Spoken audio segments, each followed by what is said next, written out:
Hi, and welcome to the AdaKay Show.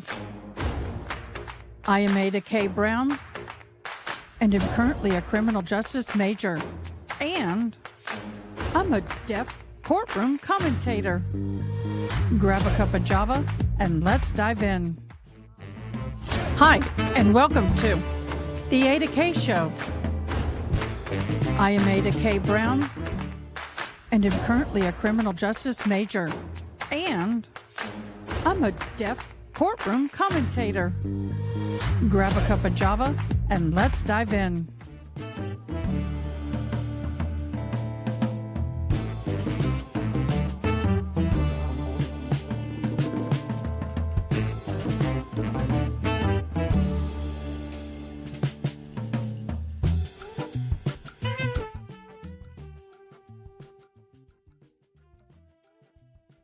Welcome. Good morning to all my fabulous peeps out there.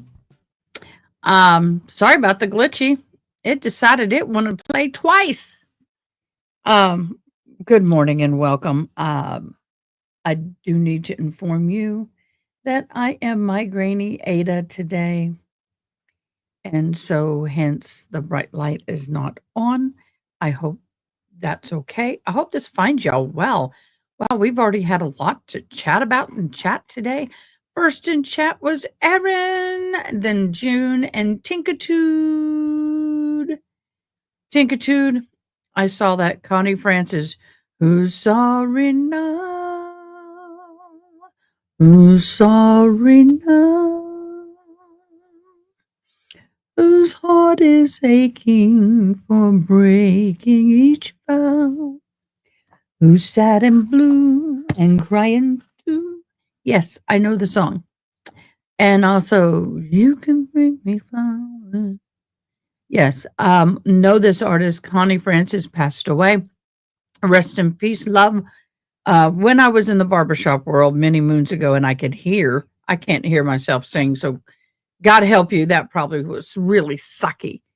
But we sang a lot of her songs, and Who's Sorry Now was one of my favorite. But we picked it up a little bit.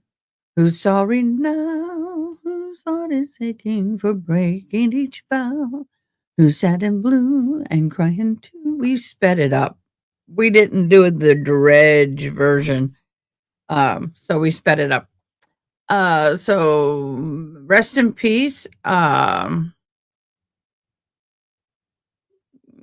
Who else is in chat besides me? Oh, Leroy. Frank Leroy. I call him Frankie or Frankie Leroy or Leroy. Depends on how you want to put it. Pretty little baby. Da, da, da, da, dun, da, da, da, da, dun, dun. Yeah, I know. She was good. Oh, really? While on tour, they passed away? Oh my gosh, that's horrible. Really? What? You're kidding, right?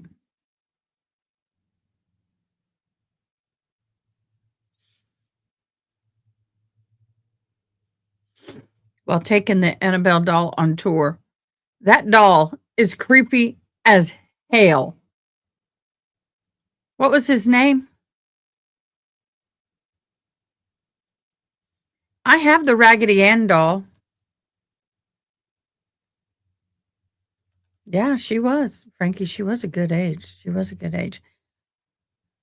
So good morning, Teresa. Good morning, everybody. So what I'm going to do is we're going to kind of started doing something. So let's go ahead and do it again today. I got several people I want to talk about today before we go live. One is Miss Jessica. Oh, wait. I guess I'll just leave it. Miss Jessica Leslie, she is a 34-year-old woman from Drankett, Massachusetts, who served on the federal grand jury of Karen Reed case. Well, she's hasn't agreed she has agreed to plead guilty to criminal contempt. As for leaking sealed documents from the grand jury information. All right. She's charged details. Lacey allegedly disclosed the name of witnesses, substance of their testimony, and sealed evidence from the grand jury proceedings between August of 22 and March of 24. Yes, she did. And the legal outcome, she agreed to a sentence of 1 day in prison deemed served. I'm like, what the heck? Why give 1 day in prison? I'm sorry, guys. Not sorry. She deserves a month in prison and not deemed served. I don't know. That's a slap on the wrist. That ain't even a slap. That's a slap on the pinky nail. 24 months of supervised release. Wham, wham, wham. A plea hearing has not yet been scheduled. The court appearance, her initial appearance in federal court was set for July 22nd. And we will be probably watching that. I don't know. Depends on if it's live. The leaked information pertaining to the federal investigation into the alleged allegations of Karen Reed was framed in 2022 for the death of her boyfriend. No federal probe or charges are going to be filed. The probe is concluded earlier this year without any action. What do y'all think about that? Do you think she's getting a little too light of a sentence? I sure in the heck do. Out and about with Diane. That's right. That's right. He did. He did. Wow. And thank you, everybody, for hopping in. K Swan, good morning, Dawn. And can y'all guess who's next? Can y'all guess who's next?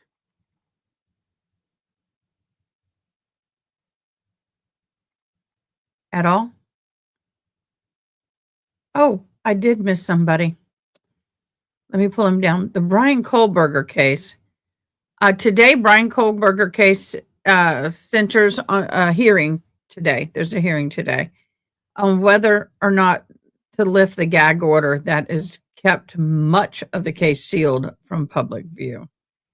Yeah, a lot of people are really, really banking on them getting the files. There he is. No, that's not him. Never mind. I don't have it up. So anyway, they're banking on trying to get the files because there's a lot of sealed documents that people are really wanting to get their hands on. So there was a gag order originally imposed in January 23 to protect Kohlberger's rights to a fair trial. Now that Kohlberger has pled guilty, the Red Room of the University of Idaho students, media outlets are arguing that the gag order is no longer justified. So the gag order restricts the prosecutors and the defense attorneys from making public statements that could influence the case. Well, that's over. So now the media argues it's continuing. The order would violate the First Amendment rights as he has pled guilty, and thus keeping it would be clearly being overbroad. Judge Hipper previously declined to lift the order during Kohlberger's plea hearing, but agreed to revisit the issue today. All right, the next person that we're going to talk about today. Yes, O.J. Simpson in the house. 5:30 there. Oh my gosh. Oh my gosh. That's okay. Thank you for hanging in there with us. Appreciate it. Thank you so much, Frankie. Or Frank Leroy. I'm sorry, I shouldn't do that. So why would O.J. Simpson be back in the house as far as being back in the news? The man dead. Well, here we go. As of 2025, O.J. Simpson's estate is valued at over $3 million, with most of that tied up and in a protected pension fund that may be difficult for creditors to access. So let's look at the details. The estimated value of his net worth is $3 million at the time of death. The NFL pension is $300,000 per year. So he was getting 300 grand a year and he hadn't played in 40 years. Damn. Green Actor Guild pension not disclosed. Social Security 42,000. Yeah, it's a headache. Personal items that are slated for auction include signed memorabilia, Andy Warhol artwork, legal documents, and handwritten manuscripts. So Simpson died owing the Goldman family $114 million from the 1997 civil suit. His estate is now in a trust with Malcolm Laverne, the executor. Now, initially, Laverne, whatever, vowed to block the Goldmans from collecting anything from the estate, but now he's kind of walking that back a little bit, and that's kind of changed, and now he's promising transparency. Okay. Simpson's 4 surviving children, Sydney, Jason, Justin, and Arnell, are expected to inherit what remains. Well, guess what? There's not going to be anything that remains, especially if the creditors get their hands on it. So the creditors include the IRS, and the Goldman family will submit claims. The estate may be liquidated through auctions to settle debts. Legal battles over the pension access and the access protection are likely to continue. Yeah, y'all. Who'd have thunk? He's still giving hell from the grave. Go figure. Yeah. Remember it very clearly myself. Way too clearly. That was the first big trial I think I ever followed. And I followed it from the chase to the last time he was in jail. I tell you, he's a character. Never would learn his lessons. I'm like, dude, learn your lesson. I got to get this. The one thing I don't like about, I'll have to tilt him like this. There we go. It looks weird from the side, but it works. Anything on my head, even these lightweight glasses, hurt when I have a migraine. So I should have known this was coming. I should have known it was coming. I was feeling off yesterday. Okay, the next one is Jason Carver. All right, let's talk about Mr. Jason Carver for a few minutes. I'm making sure I have the trial up and about so I can see when they go live. Yeah, baby. As of July of 25, James Carver has been released from prison after serving a 36 years sentence for the wrongful conviction of one of Massachusetts' deadliest fires. In 1984, the blaze at the Elliott Chambers rooming house in Beverly Hills unalived 15 people. Now, in the original conviction, Carver was convicted in 1989 of arson on 15 counts of second-degree red room.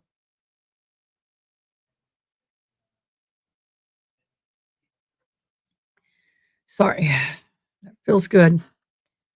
Now, the motive that they alleged, prosecutors claimed that he set fire out of jealousy over an ex-girlfriend, thus unaliving 15 people, and he was sentenced to 2 consecutive life terms. So some people have kind of like, why was the conviction overturned? First, the fire science advancement.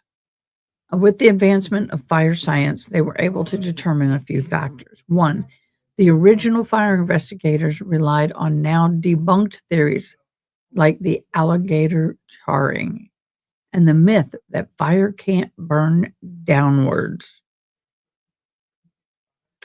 Second, new experiment testimony showed no physical evidence of an accelerant, suggesting the fire likely started in the overhang, not the ground level. So, yeah, people think that fire can't burn downwards. It sure can. And the eyewitness reliability was an issue. The key witness was shown Carver's photos multiple times before identifying him, raising serious concerns about the misidentification. Now, the judge's ruling in 2024, Judge Jeffrey Karp, ruled that Carver was entitled to a new trial. February 25, Carver was released without bail. I'm sorry, my nose is itching. Now, Carver is 61 years old. He suffers from multiple health issues, including but not limited to mobility, and he has a hearing loss. He was welcomed home by his daughter and grandson, who have not embraced him as a free man in their lifetime. The Essex County DA office is appealing the ruling, but Carver remains free pending further proceedings. So they are now in the process of potentially getting a retrial. They're appealing it and may retry him. At this age, why? I think he is serving that many years in prison for what he's alleged is a lot. Oh, excuse me.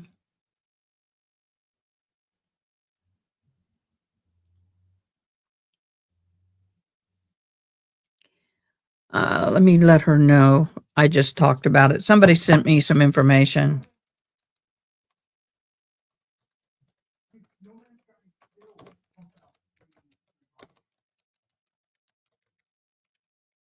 One thing that I'm really frustrated is the fact that I can't seem to get Facebook to let me be live on Facebook anymore. It changed, and I don't know why, and it's frustrating.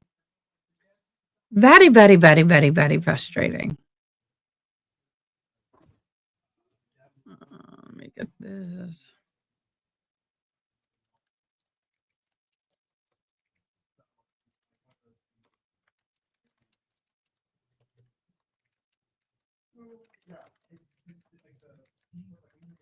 So right now, we are going to review the Ali Ali trial.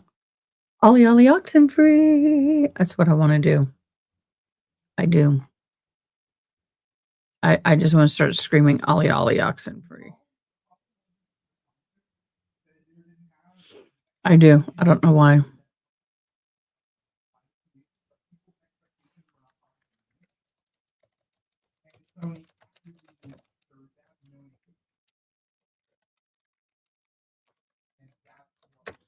Okay, I'm trying to get my information up. Already filled out the bingo form. I hope I did it correctly. Well, Frankie, you shouldn't have done anything yet. There's nothing much more we can do. We haven't posted yet. By the way, we do have the giveaways up. We do have. Oh, I got to get my card. Thank you so much.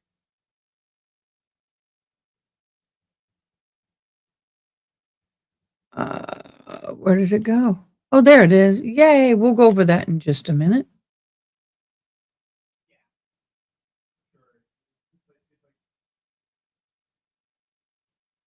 Okay, sorry. Got everything going. Okay, so let's catch up on the Ali case. Welcome back to the channel. If you're new here, don't forget to hit that thumbs up button, subscribe, hit the bell so you know when I'm going live. So the Ali Ali trial unfolded in Thurston County, Washington, centered around a harrowing alleged unaliving involving parents of by the name of Ihsan and Zahraa Ali and their 17-year-old daughter. So let's look at the case and get everybody caught up. Ihsan Ali's second is charged with second-degree attempted redrum, attempted kidnapping, domestic violence assault, and fourth-degree assault. Zahraa Ali faces, attempted redrum and kidnapping, burglary, violations of domestic violence, and a protective order. She violated a protective order. Hold on. Matt, can you come shut my door, please? I'm hearing my son is distracting. So, prosecutors are alleging that both parents attacked their daughter after she refused to travel to Iraq for an arranged marriage with an older man. However, they're claiming it wasn't there. They can't even bring that up in court. What they said in trial was they were going to go get her brother's passport and visit family.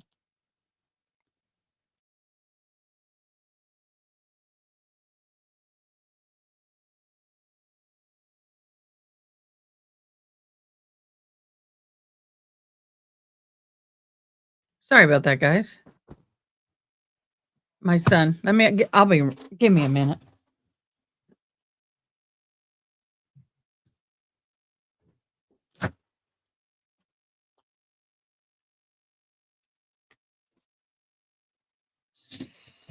Sorry. I don't want y'all to have to hear him. He's on the phone playing a game. And I couldn't focus with this headache. Guys, forgive me, but this headache is just jarring. So what's happening is that in the trial, the judge said they could not bring up anything about the honor unaliving. And so the jury is not getting that part of the story, but I understand because it would prejudice them greatly against them and they probably would not get a fair trial. So let's talk about the incident itself. On October 18th of 2024, outside of the Timberline High School in Lacey, Washington, their daughter earlier that day had ran away from home, taking $100 with her. So she sought help from a school counselor. While waiting for the bus to go to a youth shelter, which the school set up for her, she was allegedly confronted by her father, and her father started choking her. Witnesses, including students, the boyfriend, and a bus driver, intervened to stop the attack. The boyfriend is a young man, good young man, very, very fine young man, in my humble opinion, was not permitted to be in a relationship with her at all by her parents' views. And the fact that he was a person of color and not of their culture or race caused a lot of problems. So right now, the surveillance bus camera footage, video footage showed Ihsan Ali allegedly choking his daughter until she lost consciousness. You could see her convulsing. That's pretty graphic. Eyewitness testimony from the students, staff, and bystanders described the victim as pale, limp, and unable to breathe. In her testimony, she recounted fearing for her life and described the attack in vivid detail. So, what's the defense's strategy? Y'all, I've been using the horn quite a bit, the red horn, which I need to get ready and preloaded because let me tell you, it's going to be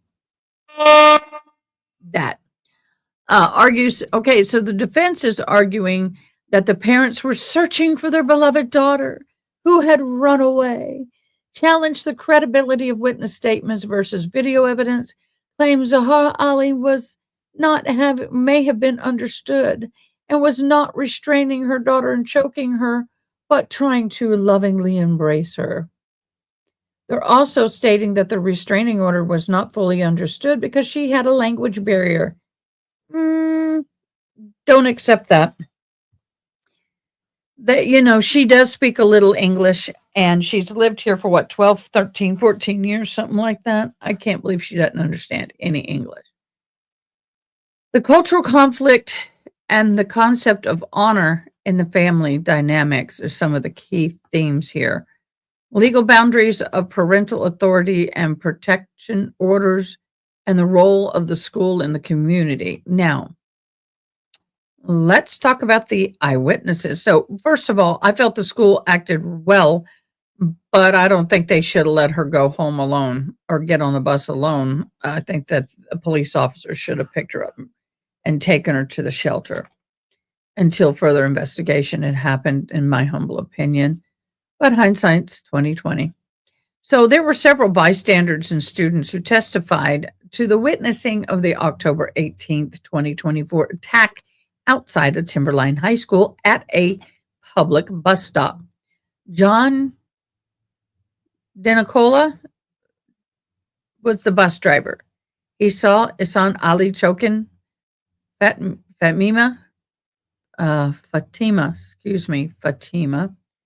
under attacking her until her eyes were rolling back in her head and her lips were turning blue. He intervened by pushing Ihsan's arms apart to free her. Well, first he tried honking his horn. That didn't get any attention. Mary Wagner, bystander, called 911 and described Fatima as pale, confused, and unable to breathe. Josh Wagner, witness, initially mistook the altercation for a student fight, but upon realizing it was a grown-ass man choking a girl, he intervened. Victor Barnes, father of Fatima's boyfriend, testified that his son tried to stop the attack and was punched by Ihsan. He previously filed a restraining order against Zahraa Ali due to her prior incidences with his son. Elijah and Eric Price, our student witnesses, described Fatima going limp and pale during the chokehold.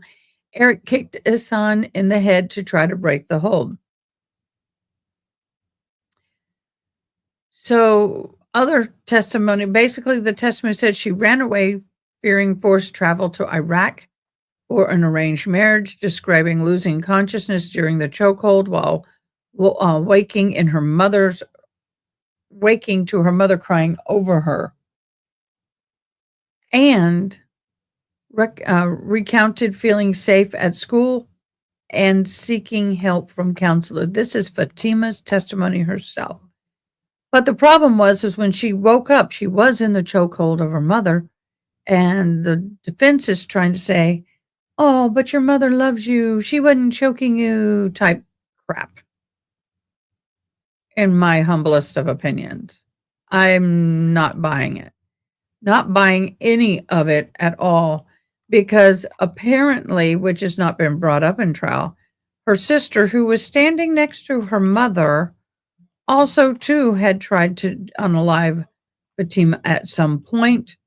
However, she has not been charged. Just saying. So the defense argued the situation was chaotic and that the parents were trying to retrieve a runaway daughter, challenging witnesses' credibility, of course. Now, the boyfriend's testimony.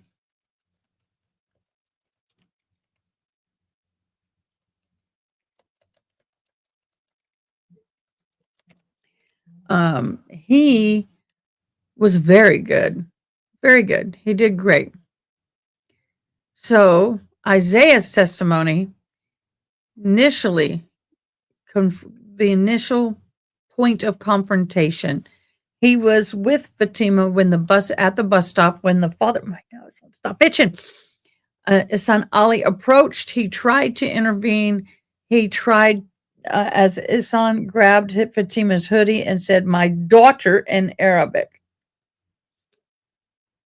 In that, there was a physical assault. Ihsan allegedly punched Isaiah in the face, sending him flying and temporarily incapacitating him. Hello, Mary. Hello, all of y'all. I appreciate you guys so much. Do I detect some sarcasm in my voice? Well, if that's what you're detecting, your detector is good. It's accurate. This trial's been the most muted trial I've ever seen. I know. They use that mute button a lot. I wonder if the parents are going to testify at all.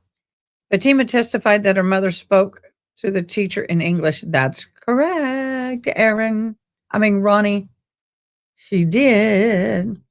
People who fake no English are frustrating. Yeah, well, send the sister back. Yep. So in the physical assault, his son allegedly punched Isaiah in the face. Okay, we said that, sending him flying back and incapacitating him for a second. Isaiah then jumped back into the action, punching and kicking Ihsan to break chokehold on Fatima. So, Officer Justin Beltran describes Isaiah as overwhelmed and very emotional, almost jumping around after the attack. Isaiah reported believing Fatima was going to die while her father was choking her. The video evidence showed Isaiah and other students charging Ihsan, knocking him to the ground, and trying to free Fatima. Um, Despite their efforts, Ihsan allegedly refused to release his grip, requiring multiple bystanders to intervene. What do you mean you can't hear? What do you mean you can't hear? Don't tell me you can't hear. Is my voice too soft for change? Is it too soft? I brought the mic a little forward. We're having problems with the volume in court. This is an FYI. The court volume is super, super, super low. I am 100% gained on my court feed, and then I have myself gained all the way down, them all the way up. And yeah, it's a little bit weird. Oh, yeah, I only got 4 hours sleep, if that much. Oh, probably between 3 and 4.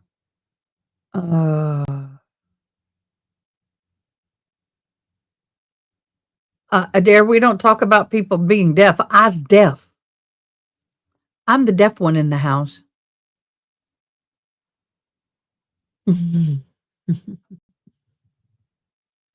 Ronnie's like, no, your volume is perfect. I feel like I'm whispering and talking into a soundproof tunnel. I can't really hear myself, but my hearing aid should be able to pick up vibrations, and I feel a little bit of vibrating back in here when I can hear. That's what I call hearing myself. I can't feel anything. Y'all, my head is screaming. It's drug time. I absolutely adore my medicine. I have a black one like this in my purse. I have one here in my desk. I have a big one in my car. I keep all my meds in there. But I may not have what I need in here. And I don't. Hold on, I'm going to holler for my son because I need drugs.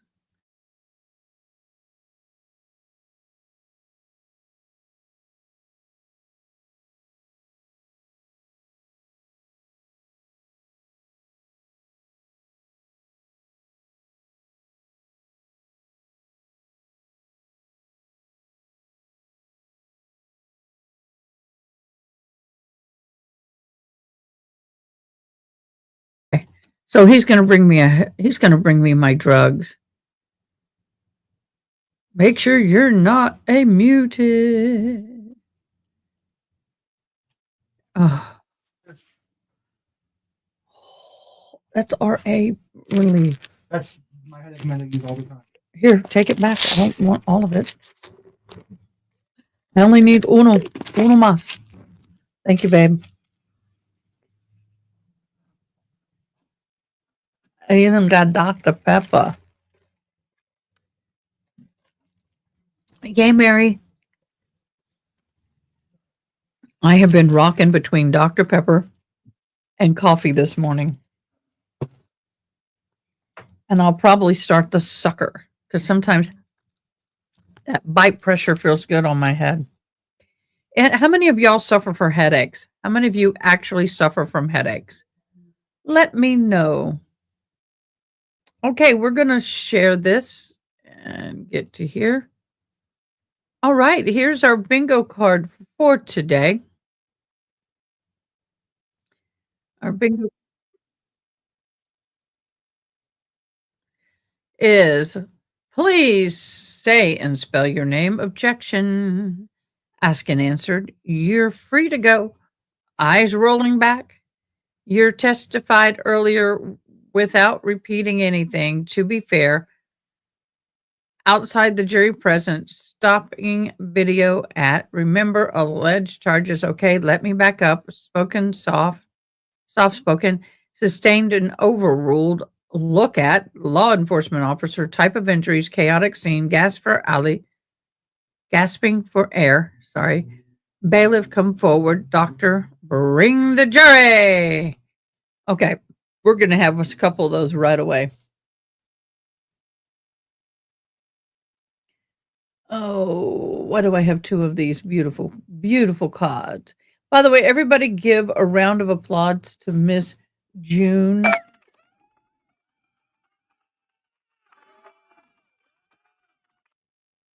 She is the one who creates her fabulous bingo cards, and we are so grateful for it. Thank you so much for your exhausting hard work because it is not fun. I wouldn't want to do it.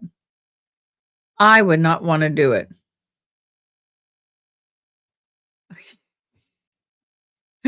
Oh, y'all are, I got to tell you, y'all are awesome.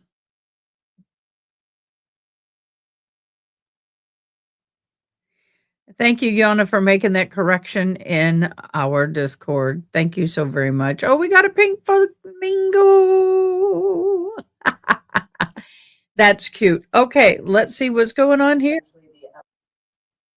We also have to close the courtroom for people who are present. Okay, we've just been live for a few seconds. Okay, yay. We've only been alive a minute, so there we go. Well, I finished up my train of thought. We have a lot of medical today with what I anticipate injury photos. So I'm just asking the court to remind the media to get it right. She is part of. She is all over this media thing. I don't know why this prosecutor has a bee in her bonnet for the media. The media's done a fabulous job, y'all. Essentially the upper right side of her face, but the rest of her is there. I'm not naming the agency because I want to bring any more attention to it. But we have a lot of medical today with what I anticipate injury photos. So I'm just asking the court to remind the media again of the court constructions, and that would include exhibits of posted evidence and exhibits posted of minors, and especially any alleged victim injury photos. Plainly, it feels like common sense to the state. That appears to not be the case. So I just want to make that very clear. Thank you. You're not old. Do you have any You're not old, beloved. You are not old. preliminary issues for the court this morning? Yes, Your Honor. Just one. I got a text message from Dr. Stankus this morning. Apparently, she had problems with her flight leaving at 8 o'clock. She couldn't get out of there till 9 o'clock. She anticipates landing at 11:50, and will try to be here as quickly as possible. Or, excuse me, 12:50. She's landing instead of 11:50. And she will be here, she said, hopefully by 2:15, no later than 2:30. I informed her that if we aren't finished today, she'll have to come back, and she understands that. All right, thank you. We would ask, though, if the court would allow, maybe if we're close to be done, going a few minutes past 4:30, if the court will allow. All right. I would indicate I can go as late as 4:45. The timing is not for myself, but we have other people who are present in the courtroom, and people who, in fact, don't work for the court. The clerk works for the clerk's office, which is separate from the court. We also have to close the courtroom and the courthouse itself, and so we have security and all of those things, which is why 4:45 is as late as I can go. We can readdress things as we are getting into it, and talk about, well, let's be optimistic that we can conclude Dr. Stankus this afternoon. I certainly will be prepared to get her on the stand as soon as she arrives. Thank you for that updated information, Mr. Kading. Ms. Zoe? Your Honor, I apologize. I just wanted to also let the court know that the state's first witness, Zenobia Rivas, she is the forensic nurse examiner who conducted the strangulation exam, and I have spoken with Mr. Kading and Mr. Leary. Given the amount of information that is in her report, rather than many times of refreshing her recollection, because she cannot remember every single injury and the point in time at which it occurred, more or less, is my way of describing it. Defense does not not have any issues with her, in essence, reading from her report in certain circumstances, so to move her testimony along. All right, thank you. Is that your agreement, Mr. Kading? Yes, Your Honor. Mr. Leary? Yes, Your Honor. All right, and so Ms. Zoe, obviously consistent with the rules, the exhibit normally is provided to the witness, and then they are asked if they can need it to refresh their recollection. Instead of using that procedure, the exhibit will simply be provided to her and she will refer to it as necessary to answer questions. Your Honor, I can't let the court know that I plan on doing, I guess, a little bit of foundation to have her at least say that she cannot remember every detail and she would need to review her report to answer certain questions. All right, thank you. Mr. Leary, do you have any preliminary issues for the court's consideration? I do not. All right, to go back now to the issue raised by Ms. Stone, the court's ruling as it relates to media being able to record or photograph this proceeding in any fashion includes the restriction that no minor or the alleged victim who was a minor at the time that this incident occurred or allegedly occurred. And I am prohibiting there to be any publishing or recording of the minor victims or the alleged victim. So that includes not only during their testimony in court, but also when exhibits are published that contain images of these individuals. And when I said no recording, I have and continue to allow audio recording, but not anything that captures their image. That is not allowed. It has never been allowed under the terms of my pretrial ruling and should not be occurring. Bring the jury in, please.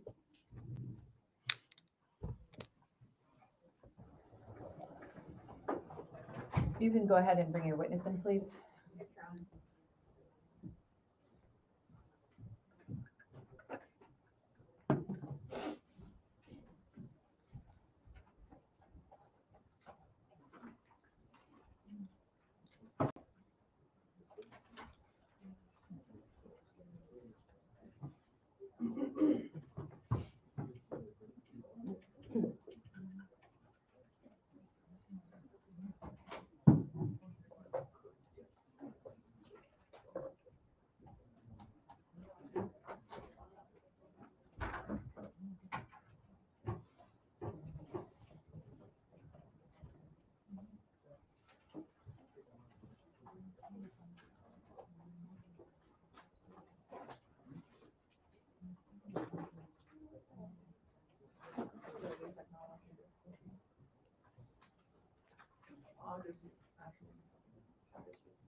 I feel you.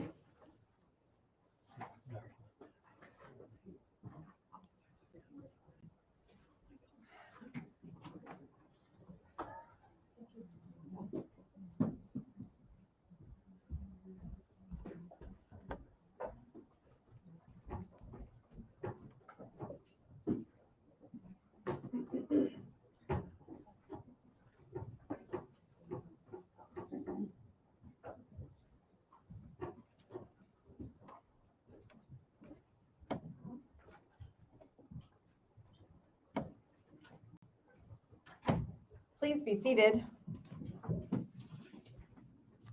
Good morning, members of the jury, and welcome back. We are going to continue with the presentation of evidence. Ms. Zoe, you may call your next witness. Your Honor, the state would like to call Zenobia Rivas. Come forward, please.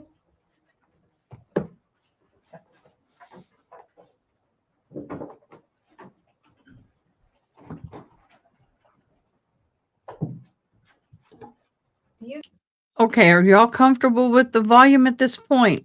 I'm just double checking before we get going. Are you comfortable with the volume? Give me a thumbs up if you are. If it's too loud, me being too loud, give me an ear. solemnly swear or affirm that the testimony you're about to give will be true and correct? I do. Please come forward and be seated. Ms. Zoe, you may inquire when you're ready. Thank you, Your Honor. Good morning. How are you? Good morning. Fine. If the microphone can adjust, and then if you just need to speak into the microphone, but leave about 4 to 5 inches between yourself and the microphone.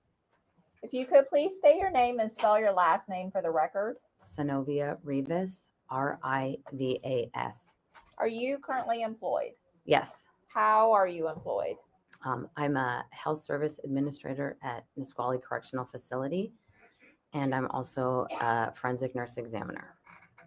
And you indicated you're a health service administrator. What is What's a health that? service administrator? I run the medical department at the Nisqually Jail. Okay. And what are some of your responsibilities as a health service administrator? I oversee the medical department. I have about 40 employees that I manage, and I provide patient care. Sometimes I have to cover the floor, and I manage the relationship between custody and medical. Okay. And you also indicated you are a forensic nurse examiner. And what hospitals do you provide services to as a forensic nurse examiner? I work at St. Pete's in Lacey, Centralia Hospital, Madigan on JBLM, and Jefferson Healthcare in Port Townsend. Okay. And when you say you are so you indicated you're a health service administrator and you're also a forensic nurse examiner for the hospitals you mentioned. Are both occupations full-time, or how does that work? I'm full-time at the jail, excuse me, and then I work part-time on call for the other hospitals. Okay. And Ms. Rivas, when you say on call, what do you mean by that? I pick up shifts, and then when needed, they call me on the days that I'm on call, and I perform the exams. Okay.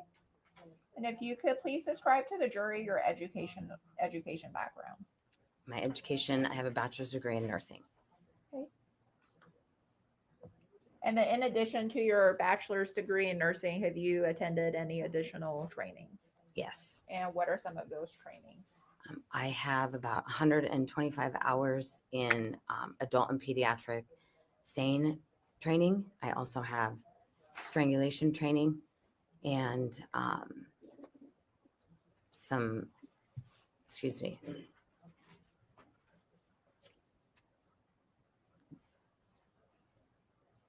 Are you okay? I am. Do you need some water? I do, yes, please. Okay, we'll get you some water. She's nervous. Nervous Nelly.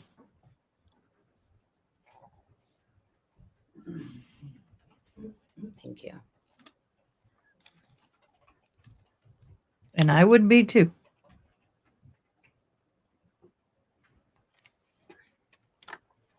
Okay. Okay. You indicated you have, as part of your additional training, you mentioned adult and pediatric SANE. What is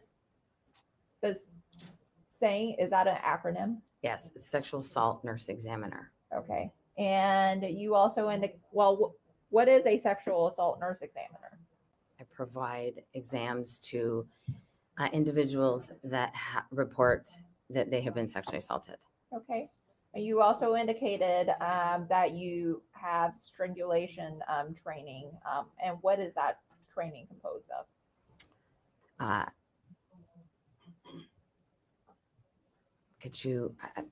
It's training on how to perform or conduct strangulation exams.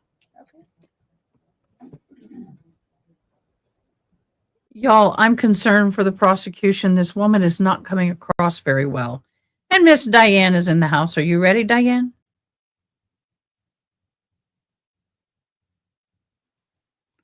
There's Miss Diane. Your camera's all crooked and we can see weird stuff, Miss Diane.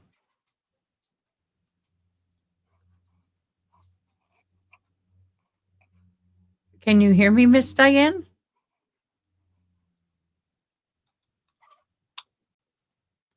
Diane, can you hear me?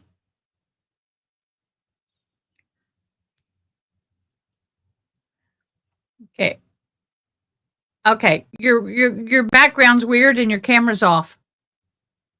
You need to move your camera. And when it comes to conducting strangulation exams, where are those examinations conducted at? In the emergency department at the hospital. The hospitals you mentioned that you're on call for? Yes. Okay. And when you conduct strangulation examinations, do you only conduct examinations on adults or on children or both? Adults and adolescents and pediatrics. Okay. And approximately how many strangulation exams have you conducted? Approximately 10 to 13. Okay. You indicated that you are when you're on call for the hospital, such as Providence St. Peter's and Providence Centralia, Madigan, and the hospital you mentioned in Port Townsend, you indicated you're on call as a forensic nurse examiner. What is a forensic nurse examiner? A forensic nurse examiner is, I perform sexual assault exams or non-fatal strangulation exams. Okay. And then is your top priority as a forensic nurse examiner patient care still? Yes. Okay.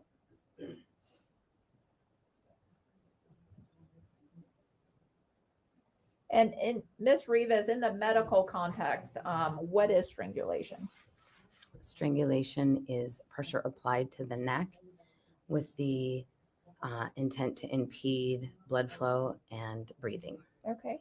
And you also indicated that you have training and also experience in conducting non-fatal strangulation. What do you mean by non-fatal strangulation?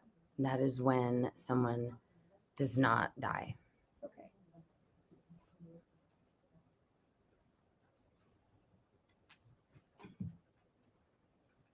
And we often hear people sometimes say they're being choked when describing pressure being applied to their neck. In the medical context, what is choking? Choking is when a foreign body blocks the airway. Okay.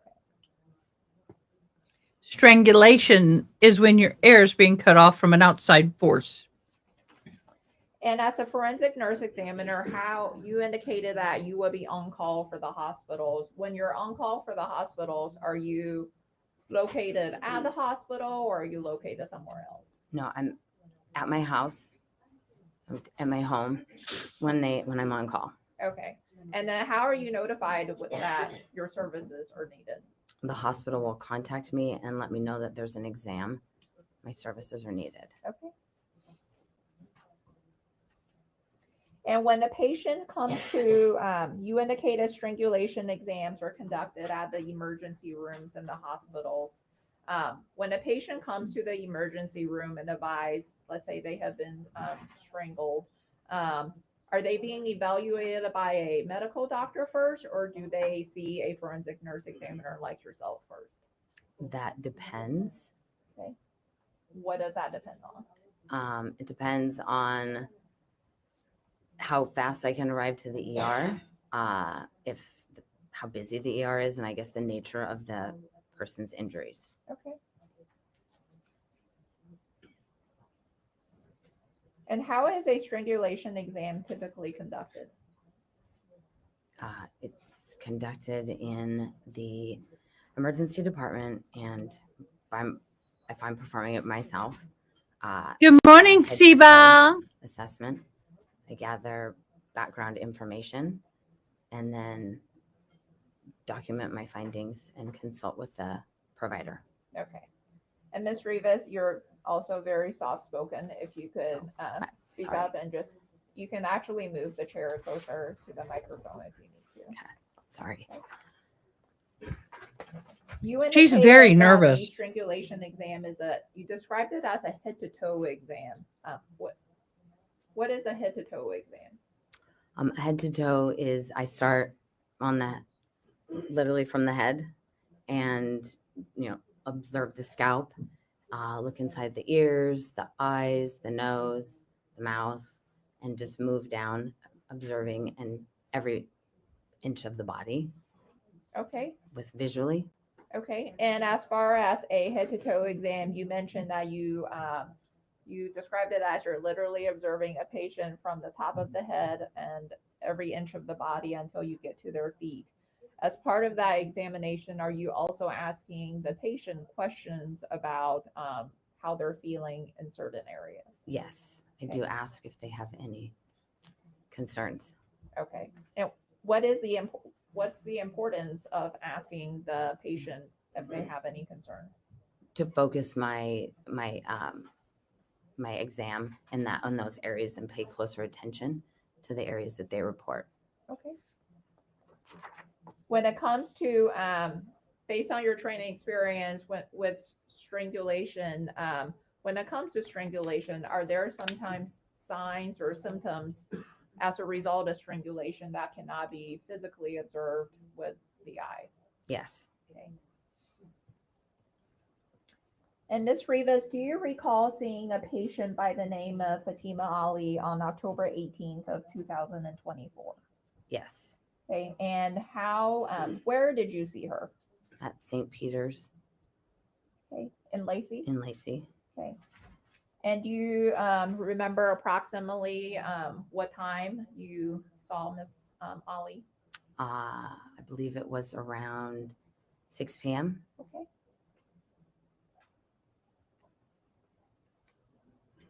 And did you in fact conduct a strangulation exam with Miss Ali? Yes, I did. Okay. And when you first met, you indicated that you did the examination with Fatima at the emergency department at St. Peter's Hospital. Was it where in the emergency department? Was it in the lobby? Was it in a room? In an exam room. Okay. And when you first met with Fatima, what did you do? I introduced myself and explained who I am and what I do, and the exam itself. I typically like to lay out what I do. I basically like to lay out what I do. Okay. What's the importance? You indicated that well, let me ask you this. You said you introduce yourself and you explain to the patient what you do. As part of that explanation, do you also advise them what the examination process will look like? Yes. And ultimately, is it up to the patient to decide whether they want to go forward with the exam? Yes, I make it really clear that they're in control of the exam and that I always say they're driving the bus. So if at any time they want to stop, they're completely in control. Okay. And did Fatima choose to proceed with the exam? Yes. Okay. She's getting better. And you indicated earlier, as part of the strangulation exam, that you would do a head to toe visual inspect. I use the word inspection. A visual inspection. Did you do that in this case with Fatima? Yes. And did you also document your findings or observations of any external injuries? Yes. And the documentation process, do you document that as part of a report that you would generate? Yes. Okay. And during the strangulation exam, you described earlier that during a strangulation exam, you also ask the patient questions about any reported symptoms they may or concerns they may have that you may not otherwise see with your own eyes. Did you do that in this case with Fatima? Yes. And did she provide you with responses? Yes. And did you also document those responses in your report? I did. Yes. And to assist with your testimony, would you need to review your report to answer certain questions? Yes, that would be helpful. Okay. And you indicated that as part of the strangulation exam, you will ask the patient questions about any symptoms or concerns they may have that you may not otherwise visually see yourself with your eyes. What's the purpose of asking the patient about any symptoms or concerns that they may be exhibiting? The importance is, again, to help me assess and examine potentially any further I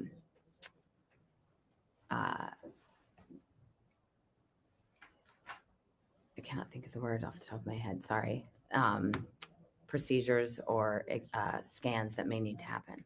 Okay. I would ask, if I was at the defense table, how many times have you testified in court?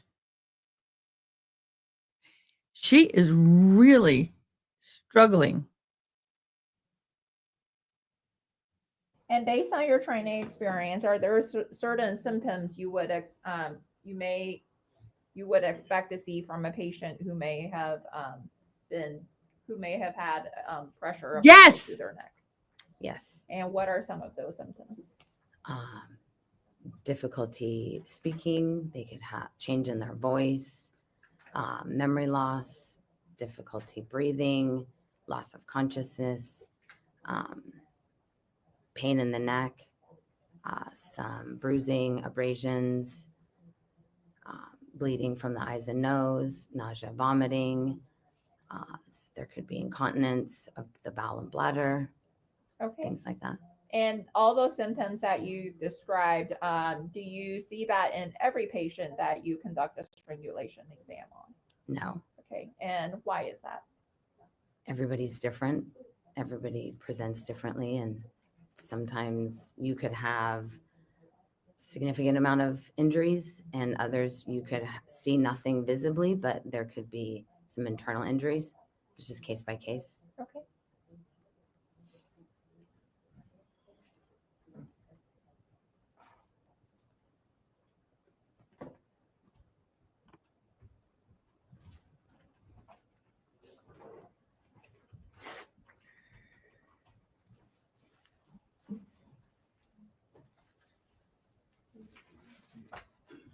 Your Honor, permission to approach the witness. You may.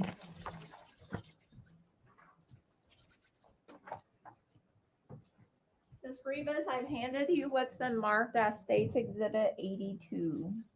If you could look at that exhibit and let me know when you're done looking through it.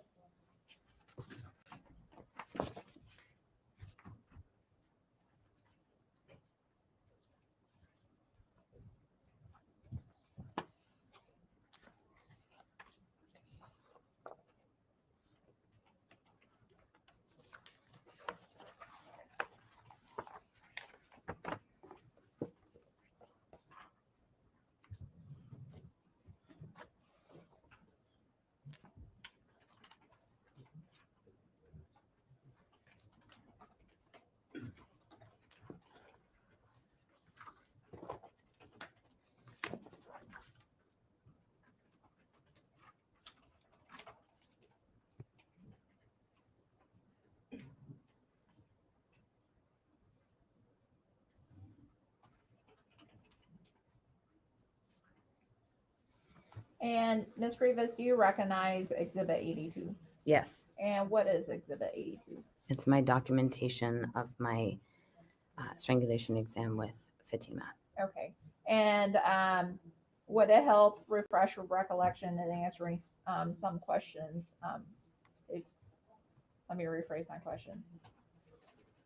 Would it help refresh your recollection to review and to read from your report in answering certain questions that will be asked? Yes. You have permission to review your report if you are unable to answer the question directly to help refresh your recollection. Thank you. And Ms. Rivas, as part of the strangulation exam, do you you indicated that you do a head to toe exam, but you also testify that you would ask the patient about their symptoms and concerns. As part of, in addition to those things, do you also ask the patient to sort of describe in their own words about what happened during a strangulation episode? Yes. And what is the purpose of asking the patient about having them relate to you what had occurred? To help drive my exam and the areas that I need to focus on. Okay. And in this case, did you ask Fatima to sort of describe to you in her own words what she remembered happening? Yes. Okay. And did she in fact tell you what had occurred during the incident? Yes. Okay. And if you could, what did, please, well, let me ask you this. What did Fatima tell you about what had occurred during the alleged strangulation incident? Well, she told me a lot, but Miss Rivas, I'm specifically asking you about what Fatima indicated occurred that resulted in, if any, pressure applied to her neck. she reported to me that she was grabbed by her sweatshirt and placed in a headlock. Okay. And did she indicate who grabbed her by her sweatshirt and placed her in the headlock? Yes. And who was that? Her dad. Okay. And what did she say? Did she tell you what happened after being placed in a headlock by her dad? That she lost consciousness. Okay. Does she tell you anything else that she remembers seeing or hearing?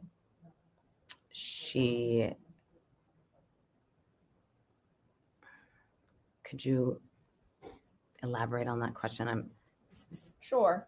So you indicated that she was grabbed by her sweatshirt and that she was placed in the headlock, and you indicated she lost consciousness. Did she say anything else about what she remembers seeing right before, or right after losing consciousness? She reported that she felt dizzy. Okay. She reported some numbness. That's Did she also definitely, indicate anything about what had occurred? if anybody's ever passed out, I don't know, do y'all remember in the, I don't know, 80s maybe, where they did the pass out challenge where you would sit down and put enough force on yourself to make yourself pass out? They did that. It's kind of like the eraser burning and all these weird ice challenges and stuff. Well, my brother made me do it. And let me tell you, everything starts to go black and everything starts tingling. And then you go, and when you wake up, you tingle. So that tingling is a very good sign that she actually did pass out. If you don't know anything about passing out, you would not know about the tingling sensation that goes along with it. With her mom as part of the strangulation exam. Yes. And what did she say? She said that her mom grabbed her, put her hands on her neck. Okay. And did Fatima indicate to you that when her mom did that, what, if anything, does she do? She asked her to stop. Okay.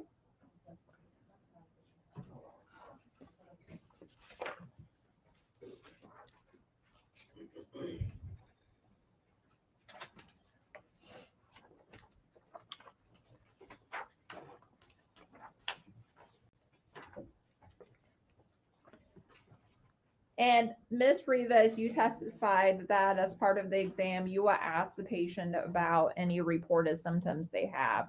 In this case, did you ask Fatima whether she had a headache at any point? Yes. And what was her response? Yes. She had a headache. Okay. And did she indicate whether she had the headache during the alleged strangulation, afterwards, or during the time of the exam? May I reference my? Yes, you may. Oh, sorry, Your Honor. So Tinkitude made a comment. She reported a headache after. Okay. And I want to address this. Tinkitude, you're correct. Ronnie, I have the same problem. I've always used my outside voice. That, I guess, that's a part of being deaf and trying to hear myself talk. That is so true. See, every hearing person can hear themselves talk and can monitor their voice. So if you were raised and born and grew up hearing, and then all of a sudden you don't have your hearing, you're going to talk louder because you want to be able to hear yourself. And it's a subconscious thing. And people always accuse me of yelling. Do they not, Miss Diane? Right. And I'm not yelling. I said, would you like for me to show you yelling? this may be loud, it may be elevated. It is not yelling. Can I give you an example of yelling? Because I really want to yell right now. And people go, no, we're good. I do the same thing. Sometimes Margie will say, "You're yelling at me." I go, "No, I'm not. I'm emphasizing I can yell if you want." She goes, "No, Please no, no, that's fine." give me an opportunity to yell. It will make me feel better. All right, And back to everybody wants court. you to feel better. No, I'm talking in real life. When I get excited, I get scared, I get super, whatever. Sometimes I can't hear myself. And everything is based on feeling of the vibrations. Feeling of the vibrations in my chest and my throat to know if I'm super loud or not. So sometimes you'll see me put my hand here, or I may do this here. I'm feeling the vibrations trying to gauge, am I loud, or is it this my normal volume based off the vibrations? Oh no, Olivia, I'm not yelling. No, thank you. You would hurt your ears. All right. What And yeah, about feeling my mom used to tell me, "Go call your brother and tell him to come home." He would be at my neighbor's house about, a little bit more than a fourth of a mile down the road. You'd I yell. outside, stand on the porch and yell, and he would hear me and I would hear him back. So I still have that ability to yell, and you would hear me half a mile down the road. I got that good of a yell. No, thank you. Okay, back to the story. dizziness or lightheaded? Did you ask Fatima whether she felt dizzy or lightheaded at any point? Yes. And what was her response? She reported she felt dizzy and lightheaded after. Okay. And when you say after, are you referring to after the alleged incident? Correct. Okay. And then did you also ask Fatima whether or not she had loss of consciousness during the incident? Yes. And what was her response? She reported she lost consciousness during the incident. Yes. Okay. And then what about any memory loss? What did she report about memory loss, if any? She reported that she was having some memory difficulties. During the incident, afterwards, or during the time of the exam? During the incident. Okay. And what if, did she provide you with any other details about memory loss during the incident? May I? You may. You have ongoing permission to refer to your report. Thank you. She reported fuzzy feeling like her whole life was flashing before her eyes. Okay. And then what about confusion or agitation? Does she report having any confusion? Same here, Tinkitude. As part of Same. this incident? Yes. And what was her response? She had confusion during and after. Okay. I need to check something. When that happens, I was told to do something and see if I'm okay. No, I'm fine. So it's a court feed problem.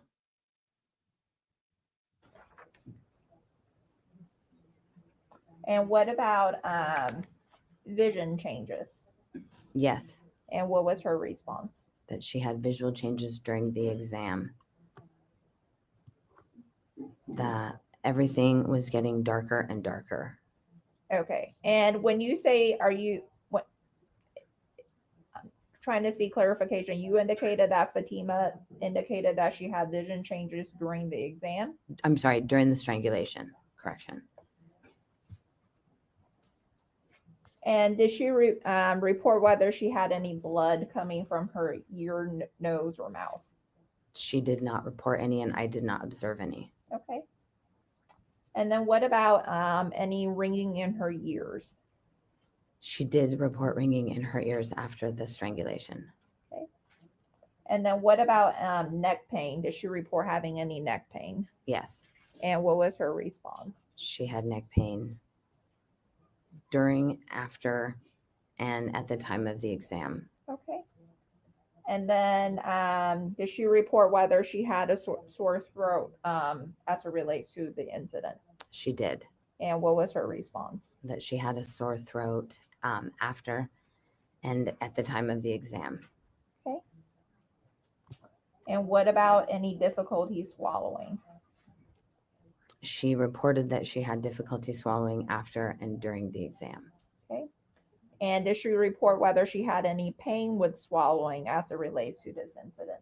Yes, And what was her response? she did have it after and during my exam. Okay. And then what about any voice changes or hoarseness? She did have hoarse changes and voice. Yes. Okay. And was that, at what point does she have the voice change or hoarseness in her voice? She reported after. Okay. And then does she report whether she had any hyperventilation as part of this incident? Yes, she did. And what was her response? After the strangulation. And what about difficulty breathing? Did she report having any difficulty breathing? Yes, she did report difficulty breathing. Okay. Was it at what point? After and during our exam. And when you say after, are you referring to after the exam or after the incident? After the incident. Okay. And then does she indicate whether she had pain in any other areas of her body? She reported pain on her left shoulder and her left hip. Okay.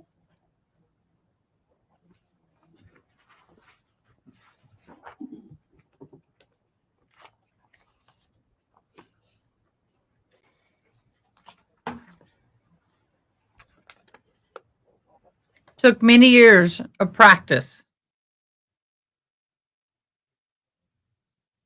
And even the best lip readers, deaf or hearing, only get about 30 to 40% of the words. Everything else. That they have been strangled. Do you also ask them questions about, from their own standpoint, the sort of the level of pressure that they felt that was applied to their neck area? Yes. Okay. And when you ask the question, is the estimated level of pressure on a scale, or how is that? How do you ask about that question? It's based on a scale of 1 to 5, with 5 being the worst. Okay. And then did you ask Fatima that question? Yes. And what was her response? She said it was a 5 out of 5. Okay. And did she indicate what her estimated length of time was as it relates to the pressure that was applied to her neck? I'm going to reference my notes. She said about 5 minutes. Okay.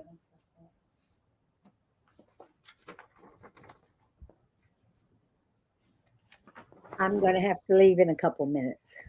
All right, babe. And as part of that examination process, does she you ask her questions about as it related to her dad? Does she also make any statements about what, if anything, her mom did to her during the incident?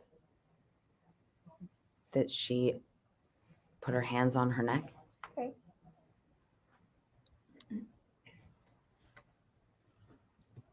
And did she also indicate what she was feeling or thinking was going to happen to her during the alleged strangulation? She thought she was Overruled. She thought Nice she was try. going to die. Okay.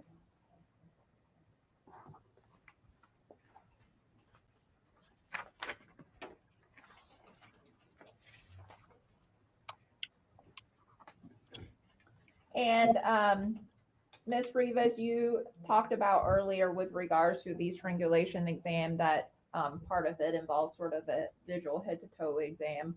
Did you do that in this case with Fatima? Yes. Okay. And did you also document your observations in your report? Yes. Okay. And when you did the examination, well, let me ask you this question. When Fatima first arrived at the ER, did she have clothes on? Yes. Okay. And then as part Why of would the she not? examination process, did you, was her clothes left on or did they have to come off? No, I asked my patients to put a gown on, a hospital gown.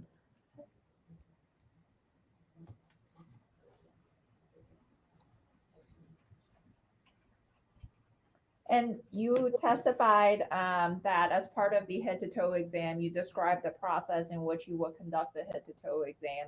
Did you follow that same procedure and process in this case with Fatima? Yes, I did. And what, if any, observations did you make regarding her face or her head or scalp area? That she had some injuries. Okay, and what were some of your observations? She had some red spots on her face and neck, small red spots, and Okay. some abrasions. Okay, and what are abrasions? They're superficial injuries in the skin. Okay. When you say superficial injuries, like, are we Okay, talking Ada, about, is that a I'm go. bruise? Is that a cut? Is that a scrape? Usually it would be considered like a scratch or a scrape. That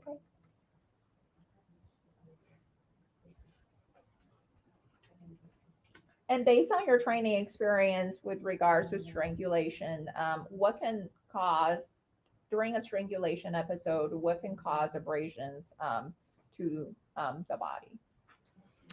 they can be caused by an object or like the friction between the skin. Dang it! Why won't he unseal the documents? I guess once the trial's over, everything's done, he'll undo them. Yeah, it's stupid. I don't know why they won't unseal it. I was going to talk about it during break. In due to grabbing Okay. or the pressure applied.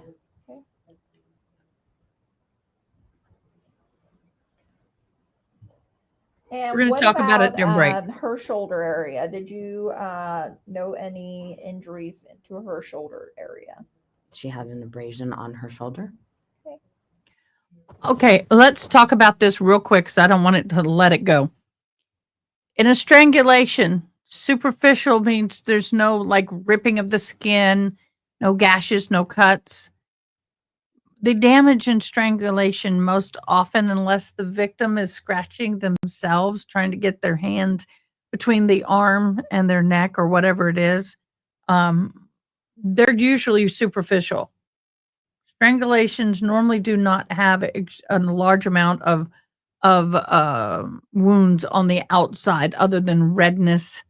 Sometimes it will start looking very bruised, very depending on how bad, you might even see the points where the hands are of bruising and broken vessels, but majority of the damage is going to be internal. Doesn't surprise And what me. about her neck area and under her chin? She had an abrasion there as well. Okay. It sounds legit to me, but I'm not a doctor. I'm just from what I know. And to your knowledge, was besides the examination that you conducted as part of Fatima's stay at the emergency room on October 18th, were further testing ordered for her? Yes. Out and about, what were Dan. some We'll of get to it in a those, minute. Testing as it relates to the strangulation incident. A head and neck CT. Okay, what's a CT? It's a scan. Okay. And after the exam, was Fatima released from the hospital right away? No. Okay. And do you know whether she stayed at the hospital overnight or was she released like 3 or 4 hours later? I believe she stayed a few days. Okay. And you indicated that you've conducted more than one strangulation exam. Are all patients who arrive at the emergency room indicating that they may have been strangled? Do they all stay overnight or for a few days? Irrelevant. Sustained. How do you determine who stays overnight and who does not?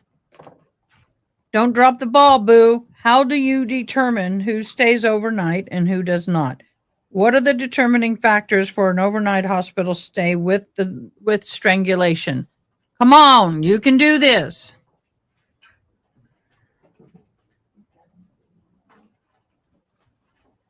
Come on. I know you can do this, honey boo. Follow through. Don't let it fall on the floor. Don't leave it.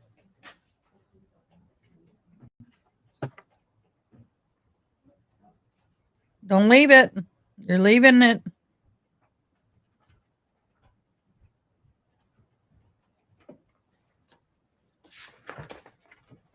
Come on, don't leave it on the floor. Pick it up.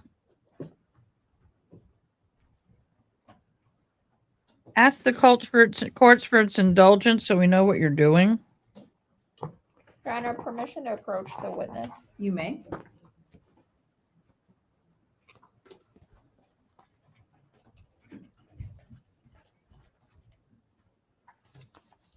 Ms. Rivas, I've handed you what's been marked as State's Exhibits 67 to 81. If you could look through those and let me know when you're done looking through them. So they're going to be looking at the MRI scan images, which we will not see.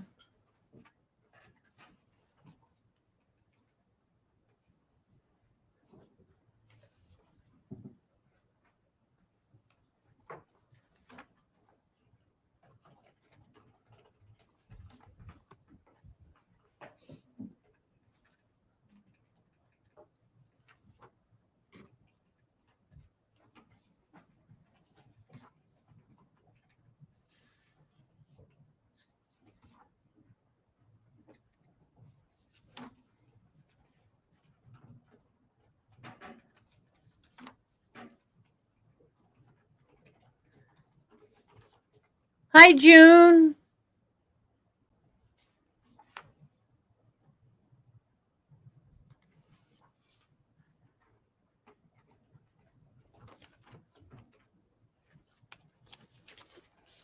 Okay. And do you recognize what I've handed you? Yes.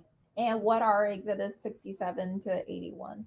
The photographs that I took of Fatima. Okay. And do those photographs accurately depict the your observations of the injuries that she had on her body? Yes. Your Honor, at this time, the state offers permission to evidence Exhibits 67 to 81. Any objection, Mr. Keating? No, Your Honor. Mr. Leary? No, Your Honor. 67 through 81 shall be admitted. Permission to publish. You may.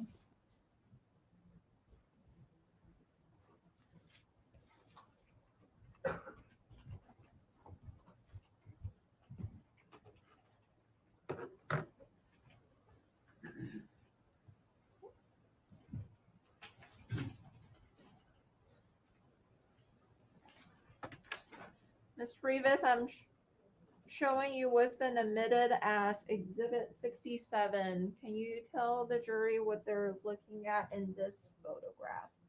Fatima. And when you first arrived at the emergency room, was Fatima already there? Yes. Okay, and was that when you first saw her? Is this basically her appearance? Yes.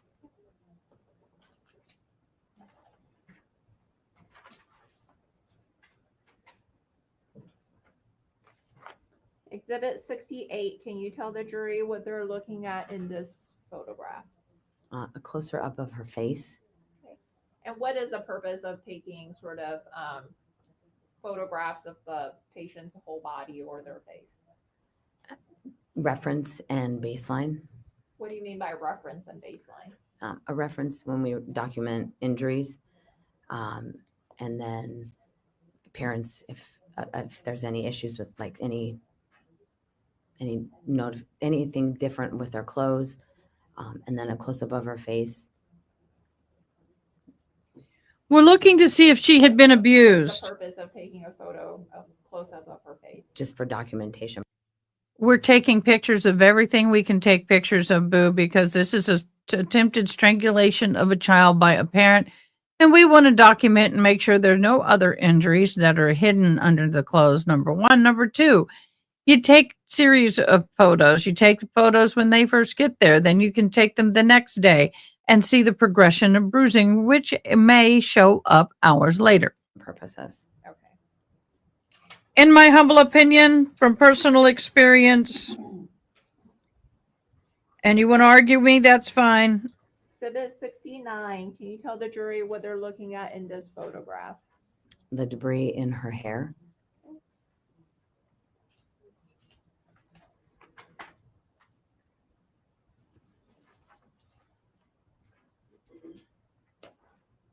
Exhibit 70, can you tell the jury what they're looking at in this photograph? An abrasion on her neck. Okay, and I'm pointing to this area that is sort of in the semi-upper portion of the center of the image. What are we looking at here? A linear abrasion.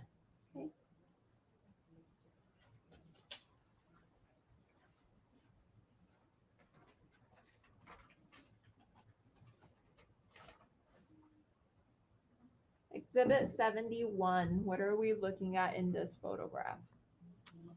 The right side of her face, to just as a reference. Okay. And the area around her eye. Okay, and when you say the area around her eye, what is the purpose of taking a photograph of the area around her eye? To document abnormal findings. And did you have abnormal findings around the area of her eye? Yes. Showing you exhibit 72, can you tell the jury what they're looking at in this photograph? Small red circular spots on her, around her eyes. Okay, and when you say small red circular spots, are you referring to these, to this area that is in the middle of the image? Yes. Okay, and what were those small red dots? They can be indicative of petechiae. Okay, and what is petechiae?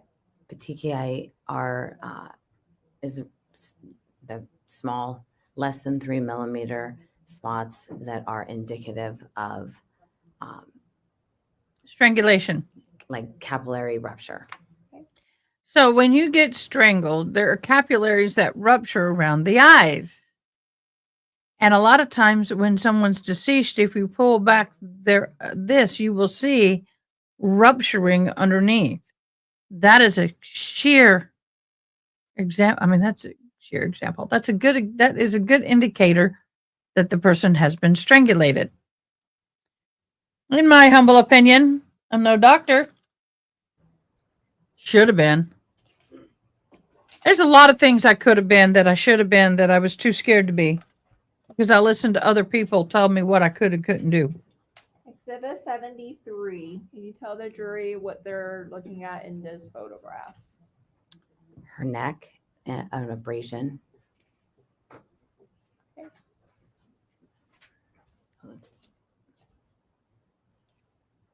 And when you say abrasion, are you referring to this line that is in the middle of the image? Correct. Okay. And is there also discoloration that is surrounding the abrasion here? Yes.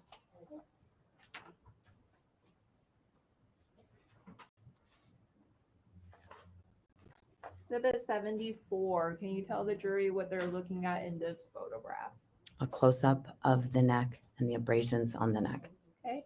And we sort of see you have what looks like a ruler that is going through the, going down the right-hand side of the image and then going across the bottom of the image. What's the purpose of having that ruler there? To reference the length of the abrasions. Okay.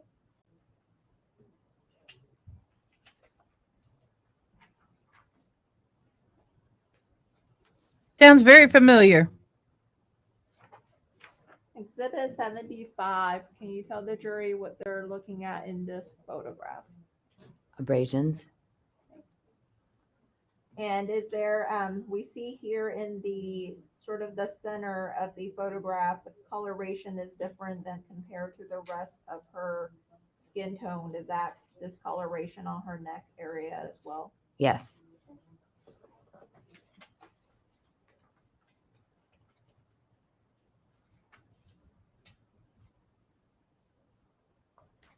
Exhibit 76. Can you tell the jury what they're looking at in this photograph? Let me zoom it out. Close up of the previous photo documenting the length with the ruler of the abrasion. And is this on her left side of her neck or on her right, on the right side of her neck? Right.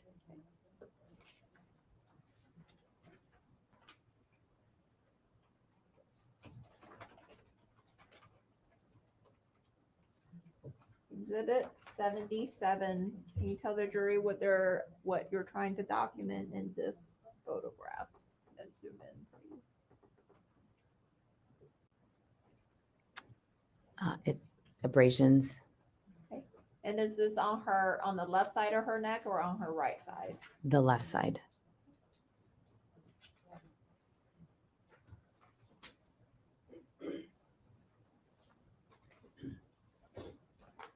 Exhibit 78. Can you tell the jury what they're looking at in this photograph? The left side of her neck. Abrasions. And when you say abrasions, are you referring to sort of this circular line that is running down sort of the center of the image? Yes. And is there also discoloration surrounding the abrasion? Yes.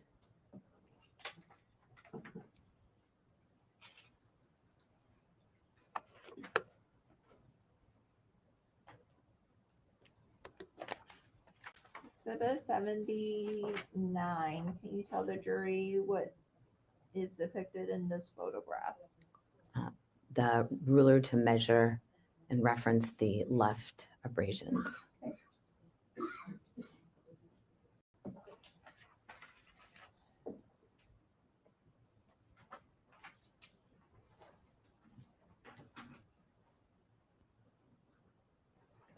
Exhibit 80. Can you tell the jury what is being depicted in this photograph?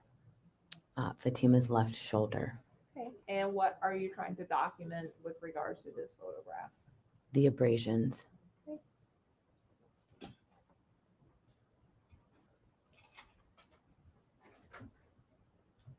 Exhibit 81. Can you tell the jury what is being depicted in this photograph? Her left shoulder. Okay. Abrasions. And is there also discoloration that is being depicted in the center of the photograph? Yes.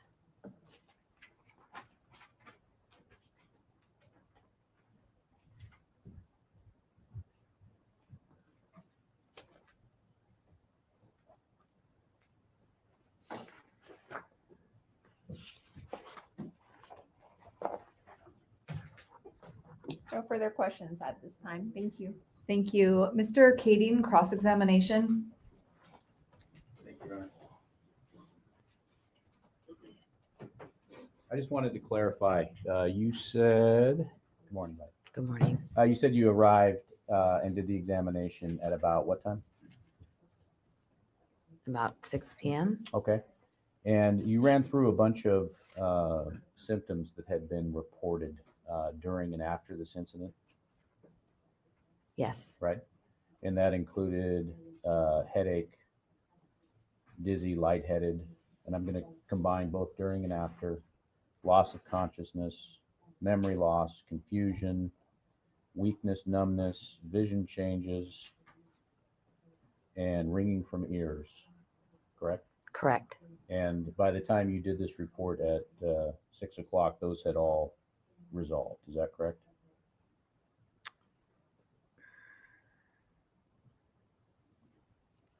Yes, correct. Okay. And then the only ones that were still noted at 6 o'clock were the neck pain, sore throat, difficulty swallowing, pain with swallowing, and difficulty breathing, correct? Correct. And the body pain. Oh, I'm sorry, it's down at the bottom. Body pain, and that was regarding left shoulder, right? And left hip. Okay. Left side of the body, right? Correct. Okay.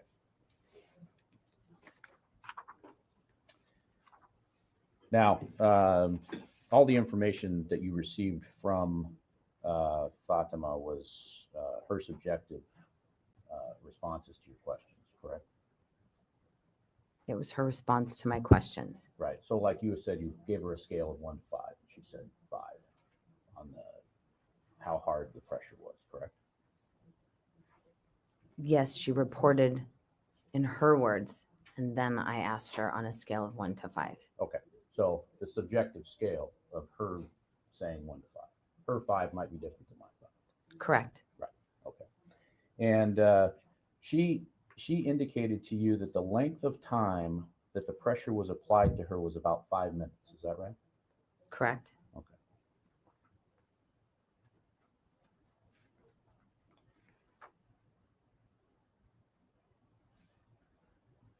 And you said that you had done how many strangulation examinations? 10 to 13, is that right? Correct. All right. And how long have you been doing those examinations? 4 years. Okay. And how many hospitals are you currently working out of? 4. 4. Okay.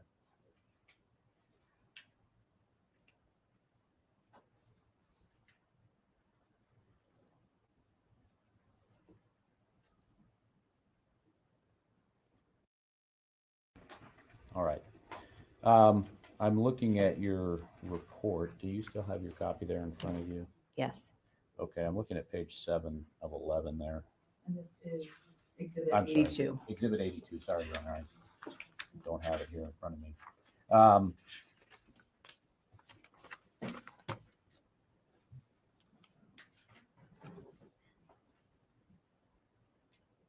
And I'm looking at page 7. These are where you're noting the examination signs, correct? Correct. And it's separated into 8 different categories.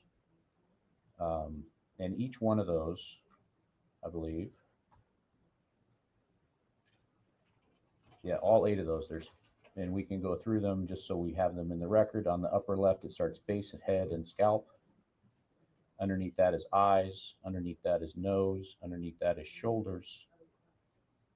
Underneath neck under chin on the right side. Underneath that ears. Underneath that mouth. Underneath that chest. Correct? Correct. All right. So that's essentially, it looks like the upper body. Correct. Right, okay. And I note that in each one of those, there's a box for petechia. Petechia, if I'm pronouncing it right. Petechii. None of those boxes are checked, right? Correct. Okay. So your mention on the photo that we were looking at of petechia, that is something that you noted, but you didn't mark on that page. Is that right? Correct. I put redness on the Okay. face. All right. And is petechia something that you're trained to look for when you do your strangulation exams? Yes. Okay. And you said you worked at the jail? Correct. Okay. And do you know if petechia is something common to a lot of strangulations? It can be. Okay. But it doesn't always appear? No.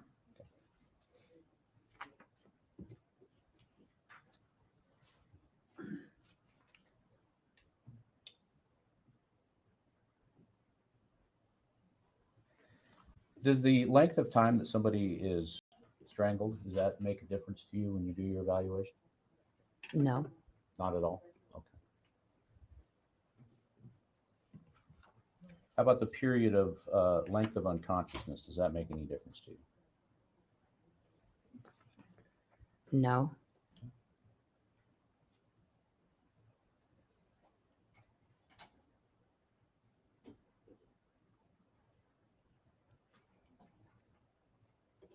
So why do you ask how long the strangulation is if it doesn't matter? Well, it matters in the lack of oxygen to the brain. To get their note of it and so that I can document their findings and then present them to the provider. I disagree with this testimony, y'all. It does matter. It's important because the longer the strangulation means And the so possibility if they tell of you more that and you put it in your report, oxygen everybody else rely on deprivation to that? the brain. What do you mean by that? Everyone mean- else? Just Anyone- wanna- just I'm wanna- sorry. You can't ask questions, Oh, but sorry. you can indicate that you don't understand the question. I don't understand that. Well, you've prepared this report, right? Strangulation? Yes, Okay. And so presumably you've prepared this, other people are going to look at it. correct. Okay. And so they're going to look at the information provided and they are going to assume that you've reported it correctly, right? Correct. Okay. So everything that is reported, though, in this portion of the history of what happened comes from the person you're examining, right? Correct. In what portion? I'm sorry, could you rephrase When that? you're asking them questions, right? Estimated length of time pressure was applied. Correct. You're asking the questions of the person you're examining. Yes, Okay. And so if they're giving you erroneous information, that affects what other people are going to see, correct? possibly. Calling her a liar. And so if they are operating with incorrect information, they could make incorrect assessments, right? Objection calls for speculation. Sustained.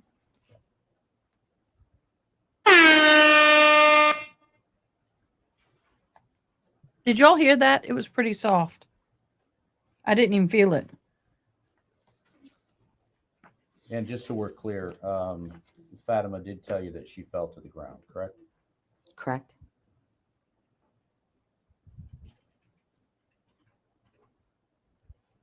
All right. Thank you. I have no further questions. Mr. Leary, cross-examination.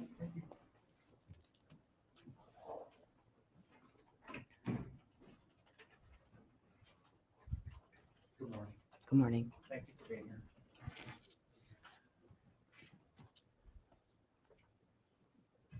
Approximately how long did you spend with Fatima? Approximately with her 3 hours. And that's entirely in the emergency department? Correct. And were you with her continuously or were there breaks during that time? I don't recall there were breaks. Is that a, You're in your welcome, experience, Jim. is that a pretty typical duration? Yes, And your piece of this is kind of, as you've described, the medical examination of Fatima, correct? correct. And then also kind of getting her verbal description, correct? Correct. And then, before you were called in, you had no idea of this, correct? Correct. And did you review police reports? No. And once you finalize your report and she is either admitted or discharged or further down the hospital process, do you have further involvement with her? No. And so safe to assume that you didn't review videos of an incident, right? Correct. And that wouldn't normally be a part of your examination, right? No. Okay, so you're not necessarily, I mean, you have an investigatory role in a medical sense, correct? I have a role to assess my patient in a Okay. medical way. For Okay. Fair. And I'm not trying to, just in terms of you are providing information from a medical sense that is also going to then be used. It gets turned over. We're here in court, right? In a law enforcement aspect, right? It can. potentially. But it's not your role. And I'm not criticizing, but just kind of defining the parameters. So it's not your role to then further investigate, correct? Correct. You're not double checking what she reports based on videos, right? Correct. Okay. And I'm not suggesting that you should, okay? Just so we're clear. All right.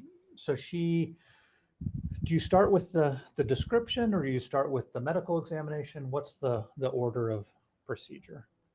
I start by getting consent, and then I do a medical history, and then ask the questions. Basically, I follow this form. So I Okay. start on page 1 and I move through to the end of the page. And I see Providence. So this is a form that is prepared by Providence. Correct. And And- we are referring to Exhibit 82. Thank you, Your Honor. And do you have any say in what goes into the form? No. Um, Yay. So looking on page 3 is of 82 is the checklist of symptoms, correct? Correct. And it's about 3/4 of a page, single space. Yes. And then you're talking, the options are no, during the incident, after the incident, and now, correct? Correct. All right. And you're able to differentiate, and she was able to differentiate for you kind of when she had certain symptoms, correct? Correct. And there were a few notes as to details that she provided, correct? Correct. And those details, as she described, pertain to the actions of her dad, correct? I believe so. Yes. Correct. Okay. So then we go to page 4, and there is a very long handwritten page, correct? Yes. And that is in your handwriting, right? Correct. Okay. And that summarizes her description. I think that is entitled History of Assault, correct? Correct. And that's, so at this point, she's then kind of going start to finish, kind of that whole day. There's some stuff that happens before the incident and after. Is that fair? Correct. Yes. Okay. Now, earlier when she was talking to you, she described certain symptoms, headache, correct? Yes. Dizziness, lightheadedness, right? Yes. Memory loss, correct? Yes. And confusion, Yes. among other symptoms that you've previously testified about, correct? Correct. And those descriptions that she had are not inconsistent with strangulation, correct? Correct. And those are, you weren't surprised to hear her talk about kind of the short symptoms I just listed, correct? No. Okay. And so when somebody loses consciousness, how is that medically described? What is going on to the person when they lose consciousness? What is going on? Well, they're, I mean, you could say passing out. They're not cognitively there. Okay. So in terms of, so that would be describing the memory loss, correct? They No. don't? Okay. Well, I think we all, this is where lawyers ask obvious questions and we all kind of understand the answer, but we still have to put it in the record. Objection, Your Honor, so- argumentative. If somebody loses consciousness, they're not awake. Okay. And so they're not perceiving events around them and able to describe. Is that a fair description? Yes. Okay. Which would, one side effect of that would be memory loss for that period of time, correct? Yes. Okay. She described confusion during and after. Yes. And so did you describe, I mean, confusion can be like, what is going on? Like, why is this happening? That would be one form of confusion, correct? Correct. There could also be kind of confusion in a medical sense because of loss of oxygen or other things. Is that fair? Yes. Correct. Okay. So when somebody loses consciousness, is it like a switch or is it you're kind of drifting in and you're drifting out? Depends. I don't think I'm qualified to answer that. I mean, It depends. depends. Okay. And that's fair. And so when somebody then Welcome, regains Vivian. consciousness, Vivian. they don't necessarily know how long Iva. they've been unconscious. Is that fair? Correct. And they may have confusion as to what just happened, right? Possibly. They could wake up or begin to regain consciousness in a different location from their last memory. Fair? Fair. And they may not necessarily know how they got there, correct? Correct. And what happened, obviously they wouldn't know what happened while they're unconscious, right? Correct. And they would have feelings, pain, correct? Right. Let me rephrase.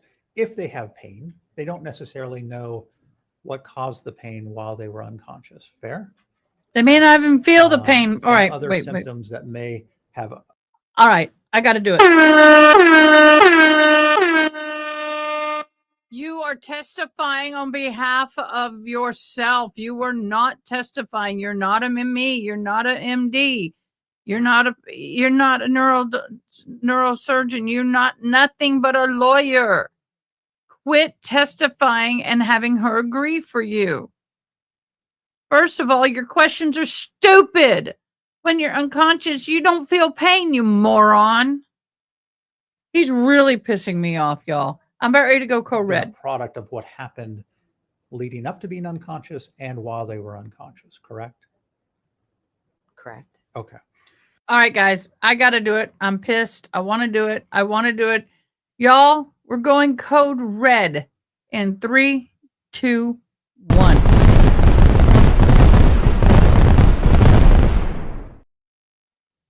He's pissing me off that bad. He is pissing me off that bad in his questioning. Boy, that felt good. So she described for you losing consciousness during the incident with her dad. Is that correct? Correct. And then she woke up either in close proximity to her mom or being held and grabbed by her mom, correct? If you recall. I wasn't there. I can't testify to that. I can tell you what she reported. Could you ask that again? Yeah, so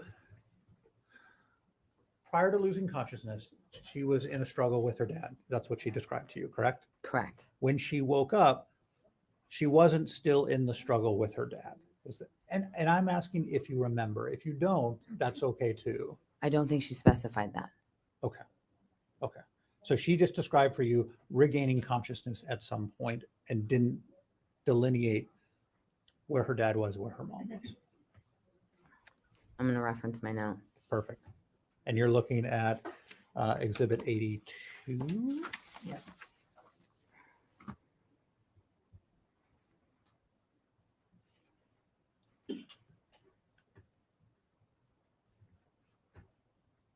She stated she was on the floor. Okay.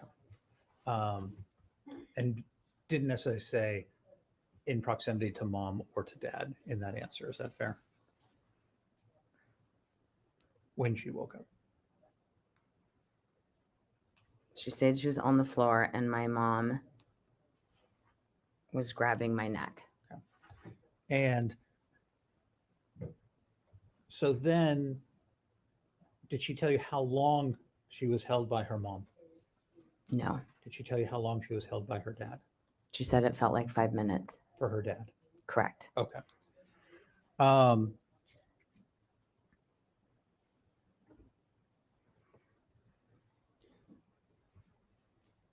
She then said that she was able to get free from her mom, correct? Correct. And then that somebody was holding me, but I don't know who it was, correct? Correct. And did she describe what that additional holding was? No. And at that point, then she runs to the school, correct? Correct. Okay. We go to page 5.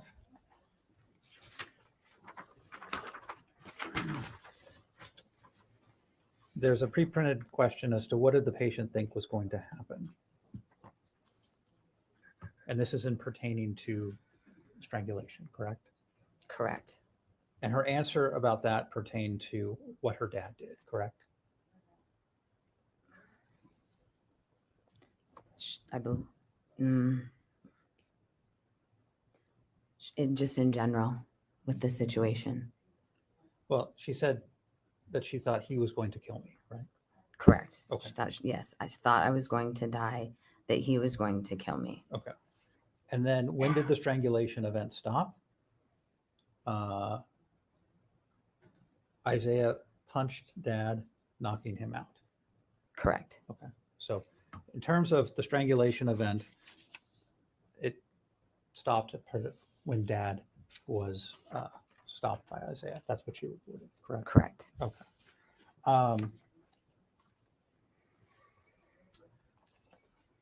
In terms of when you regain consciousness and there is a strangulation event, it can affect, we're talking about the neck, right? Mm-hmm.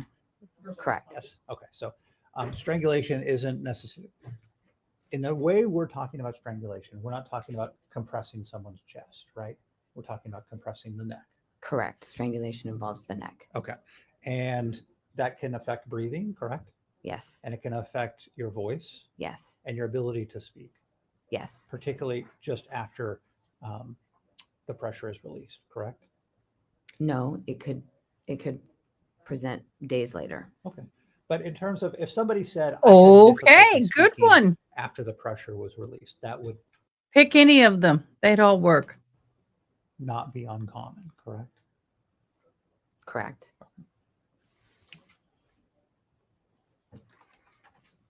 So if somebody said, I was trying to speak, but I couldn't get words out, that would, You are so right. Anytime air is not permitted into the lungs by the way of a compression or an impediment is considered suffocation. Whether it's a pillow, whether it's someone sitting on a chest, if they cannot breathe, it's suffocation, period.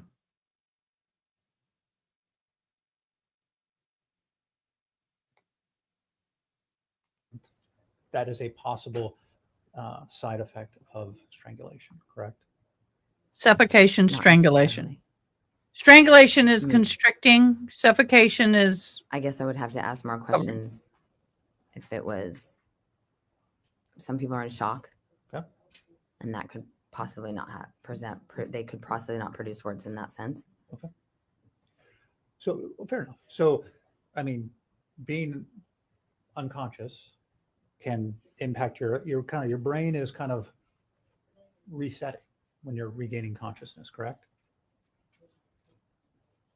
Is that a, Yes. okay. And so you could have difficulty speaking from being unconscious, correct? Yes. From strangulation, yes. Potentially. And confusion, Yes. which she described and she documented, right? Yes. Okay. All right. I appreciate you being here. Thank you. Thanks. Ms. Zoe, redirect.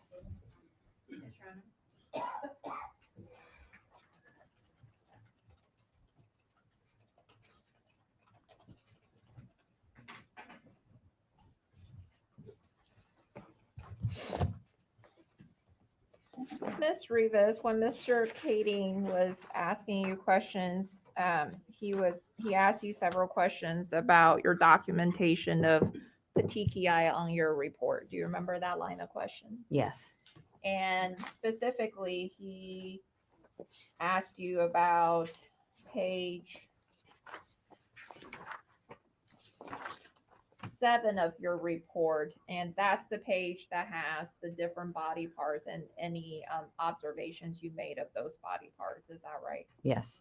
Okay. And as part of your strangulation exam report, are there also a portion that is labeled traumagram? Yes. And what is typically contained in the traumagram portion of the report? Descriptive documentation of my findings. Okay. And did you also, with the report that you generated as it pertains to your examination of Fatima, did you also document your findings on pages 8 and 9 that is entitled traumograms?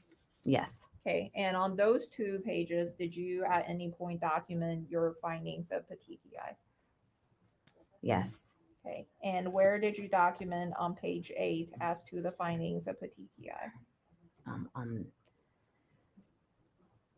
Where I showed 2 and 3. I'm sorry. Area 3, which is the neck, and then 5.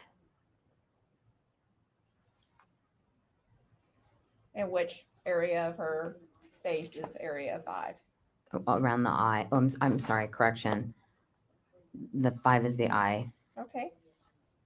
And then also on page 9 of your report, is that also another page that is allowing you to document any physical findings you observe on the different parts of the body? Yes. And do you document any findings of petechiae on that page? Yes. And where is the petechiae as you documented for Fatima? On her cheek. Okay.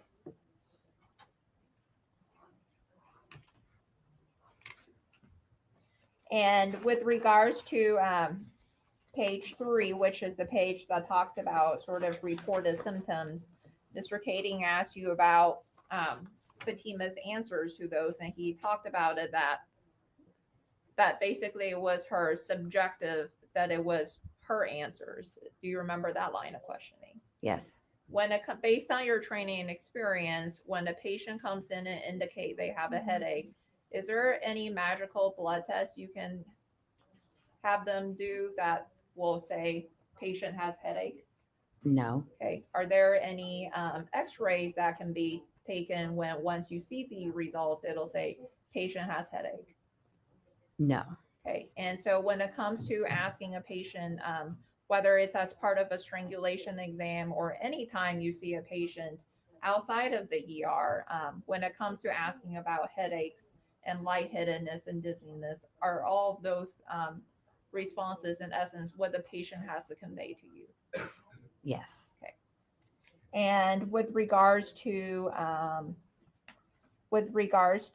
neck pain, when it comes to the level of pain, is that something that you can sort of, is there a blood test that you can have conduct on a patient that'll tell you the amount of pain that they have? No.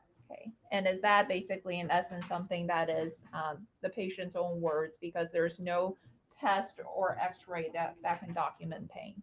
No. Yes, it is their words. Okay. And with regards to some of the reported symptoms, you talked about some of the symptoms that Fatima had indicated yes to, that she exhibited signs of. Were there also symptoms that she in fact stated that she did not feel like she had? Yes. Okay. And in fact, she indicated that she never coughed up blood. Is that right? Correct. And what about nausea and vomiting? Did she ever say whether she had nausea and vomiting? She denied any nausea or vomiting. Okay.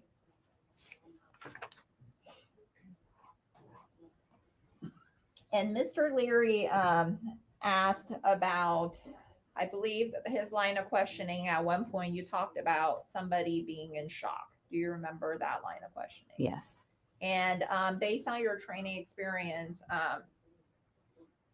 when somebody is in shock, is that typical when it comes to somebody who just underwent trauma? Yes. Okay. And based on your training experience, can somebody who just underwent trauma, can that sort of impact their ability to tell time or their sense of time? Yes. Okay. And with regards to, there was also questions about loss of consciousness. This might sound like a silly question, but when you're unconscious, are you able to tell time? No. And are you able to tell the passage of time? No. And in this case, did Fatima ever indicate whether she lost consciousness? She did. Okay. No further questions. Thank you. Thank you. Mr. Kading, recross? No, Your Honor. Mr. Leary, recross? No, Your Honor. Thank you. Thank you. May this witness be excused? Yes, Your Honor. Any objection, Mr. Kading? No, Your Honor. Mr. Leary? You are excused. You may step down. You're free to go. Ms. Zoe, if you could come forward and take Exhibit 82, please. Thank you. Members of the jury, it's 10:25. We normally take our recess at 10:30, so this is good timing. Have the bailiff lead you back. We anticipate the recess will be 15 minutes. Thank you.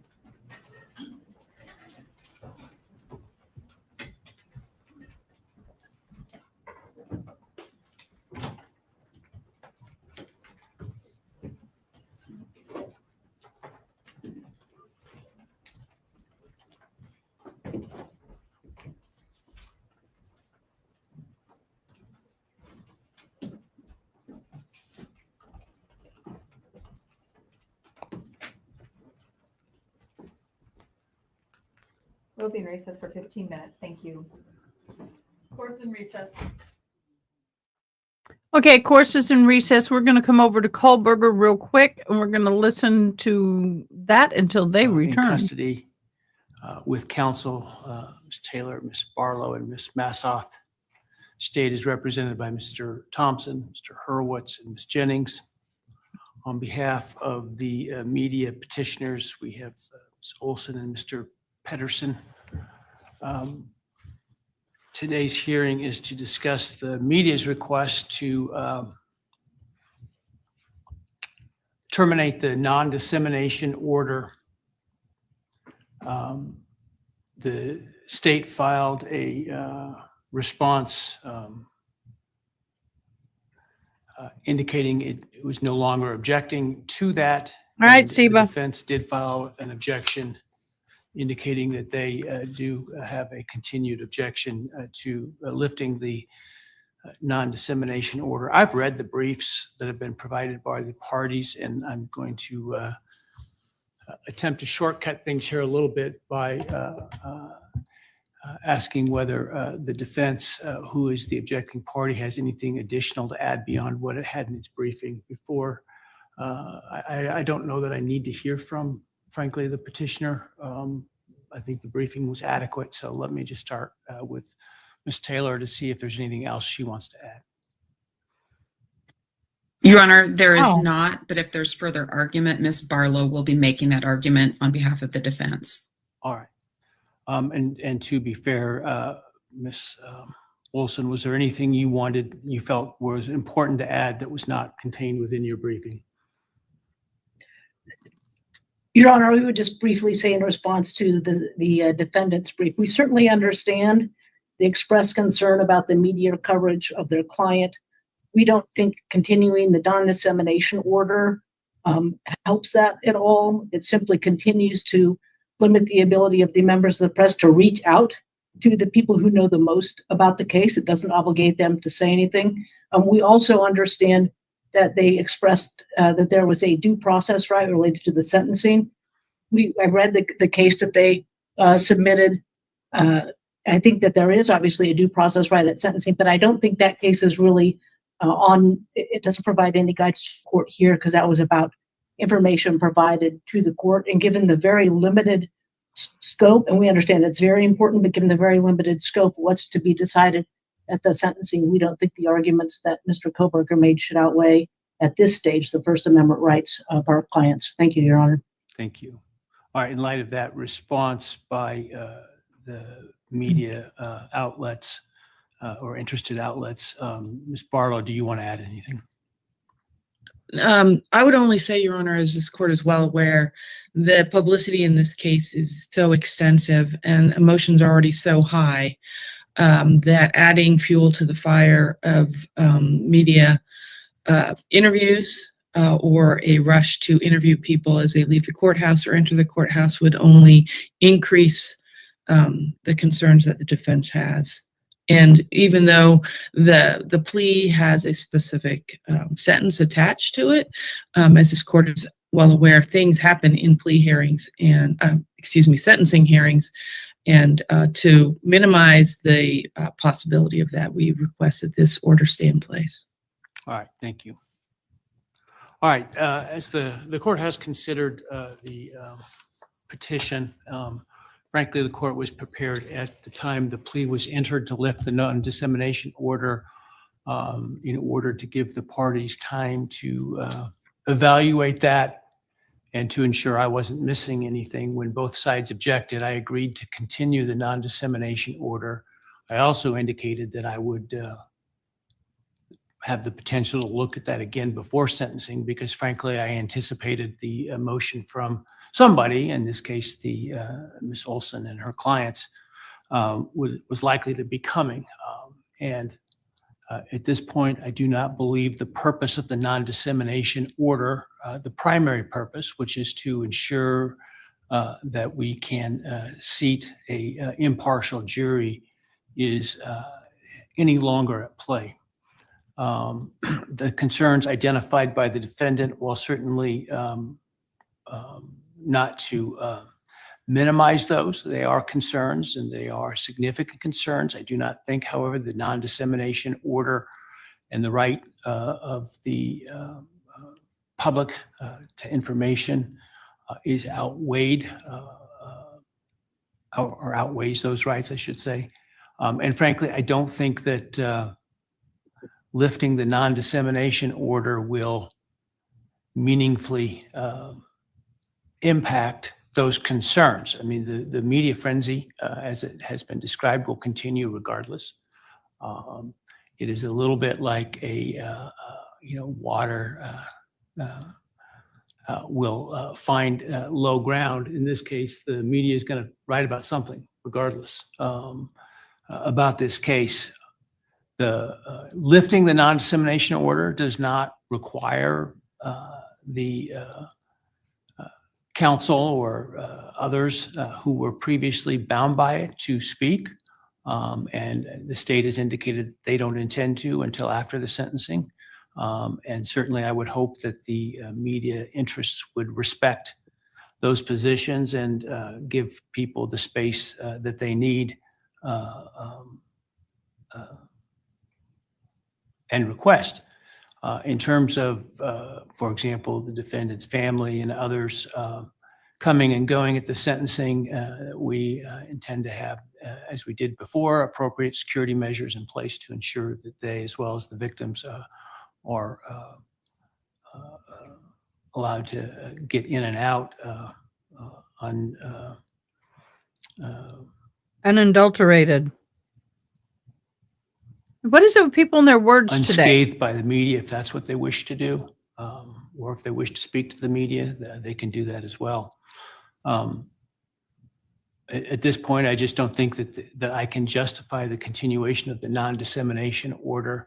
I think the rights of the public to information in this case is paramount, given the fact that a plea has been entered in this case, and so I'm going to lift the non-dissemination order. But I want to point out what that means and what it doesn't mean. So obviously nobody's required to speak to the media, first of all. Second of all, I want to be clear that the court's prior preservation order to the parties is not lifted and continues to stay in place. And so it's important to understand that those obligations still exist.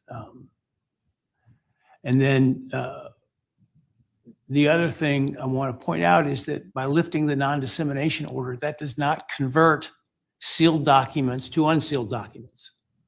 Documents previously sealed by the court are still sealed. Now, I see the media also filed a petition to be heard to unseal everything. I'm denying that outright, the request to intervene, because I think it's premature at this point.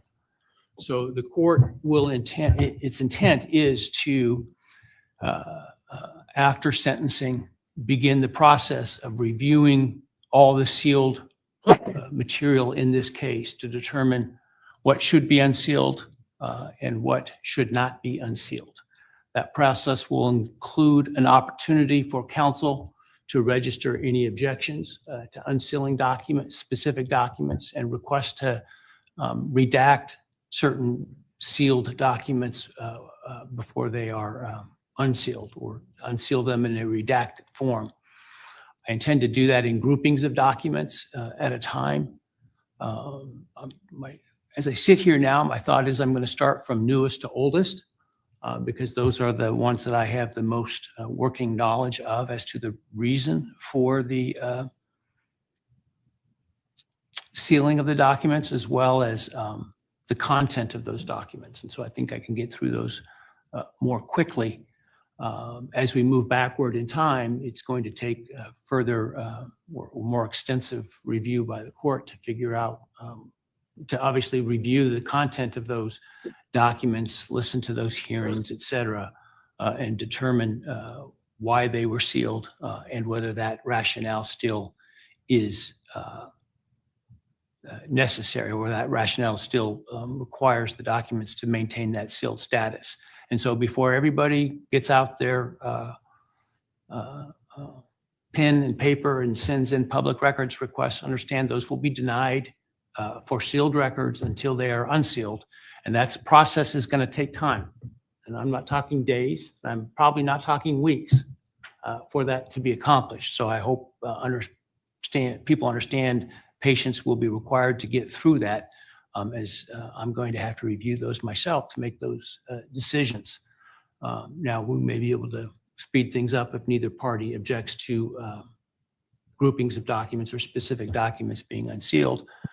But it's important to review those because those documents may include information that, pursuant to Rule 32, are not to be made public, including birth dates, social securities, information about minors and victims, and information that would be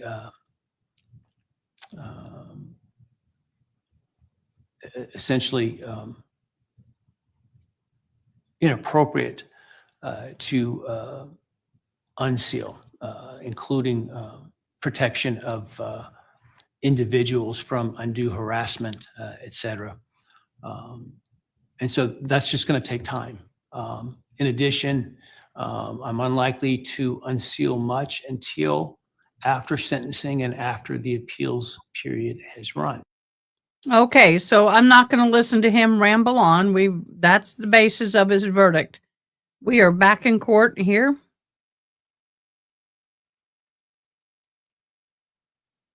I'd rather us go back. I mean, Will be that's the here basis of his at decision. 2. Okay. All right. And I'll ask Ms. Zoe. Ms. Zoe, do you anticipate that Ms. Wall's testimony will likely be concluded before noon? Okay. So then what I intend to do is to indicate to the jury that we would like them back at 2. And that way, in case anyone's running late, everyone will be here by 2:15. And we hopefully Dr. Stankus will be here at that time, and we can convene at 2:15. Any issue with proceeding that way? I don't want the jury to be here when we know they're not coming in at 1:30. Ms. Zoe? Mr. Katie? Mr. Larry? Agreed, Your Honor. Okay, thank you. Go ahead and bring the jury in. Your Honor, just one thing. Did Oh. you review the language of the instruction we proposed? I apologize. Yes, I did. And it is very consistent with what I think I would have said had I done it myself. So I will read this as is. Thank you.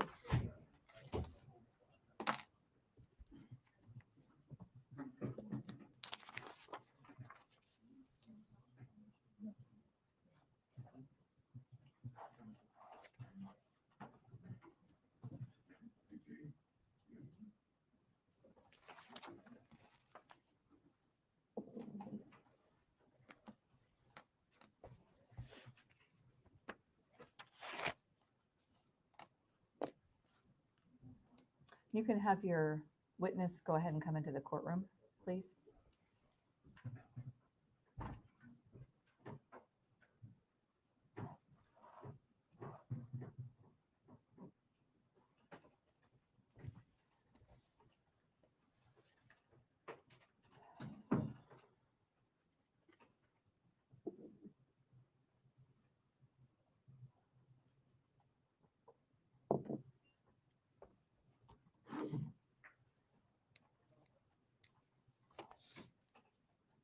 You can have this.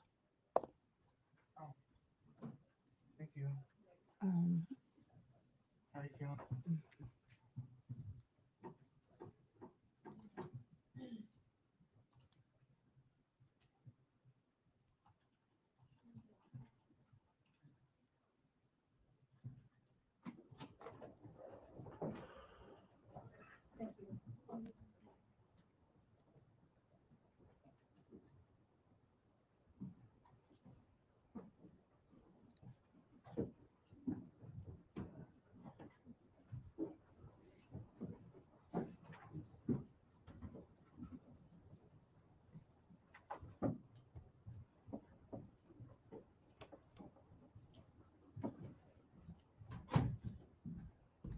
Please be seated.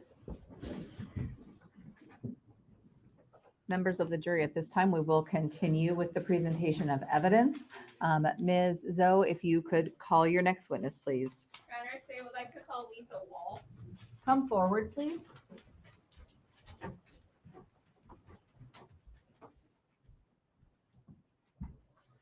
Do you solemnly swear or affirm that the testimony you're about to give will be true and correct? I do. Please be seated. Ms. Zoe, you may inquire when you're ready. Thank you, Your Honor. That sounded Good digital. morning, how are you? Please be Good morning. seated. Fine, thank you. Please state your name and spell your last name for the record. Lisa Wall, W-A-H-L. Are you currently employed, Ms. Wall? I am. How are you employed? I'm a family nurse practitioner at Providence Abuse Intervention Center. And what is a family nurse practitioner.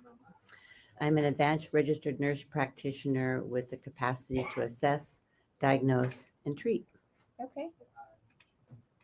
And besides working at Providence Abuse Intervention Center, are you also on call sometimes at hospitals?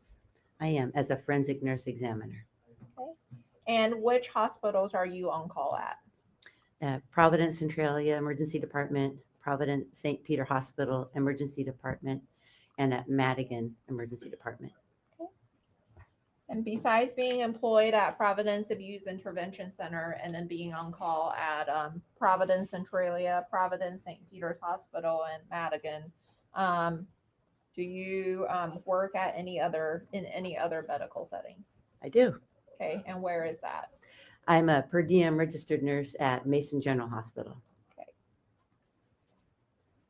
Is that sort of weekday thing, weekend? That is put my son through college thing, so that's my. Okay, all right.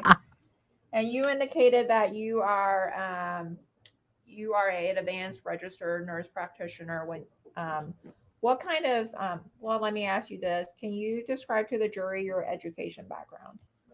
I have a Bachelor of Science in Nursing from the San Jose State University. I have a Master's Science in Nursing from the University of Alaska in Anchorage. I have a board certification through the American Academy of Nurse Practitioners and as a nurse practitioner, a family nurse practitioner. And then I have board certification through the International Association of Forensic Nurses as a sexual assault nurse examiner, certified in both pediatrics as well as adolescence through adulthood. Okay. She's got, And what I is like a, her. Advanced registered good. nurse practitioner? I provide patient care through the context of the life trajectory, so from birth to death. Okay. And then you indicated that you are currently employed at Providence Abuse Intervention Center. What is the Providence Abuse Intervention Center? The Providence Abuse Intervention Center is within the Monarch Children's Justice Advocacy Center. We provide care to children under the age of 18 as well as developmental disabled adults when there's been a concern that there's been child abuse, neglect, or torture, or some combination therein. Okay. And as part of the child abuse, that also could entail sexual abuse. Is that right? Correct. Okay. And then what is a forensic nurse examiner? A forensic nurse examiner is a registered nurse who has specialized training in the forensics field. So what that requires is training provided by, for me, the International Association of Forensic Nurses, wherein we provide medical care to the patient as well as evidence collection, which then bridges the patient care with the legal system. Okay. And with regards to your responsibilities as a forensic nurse examiner, is your main responsibility still patient care? Yes. Okay. And when you're working in this at the Providence Abuse Intervention Center as a family nurse practitioner, is your number one priority patient care? Yes. Okay.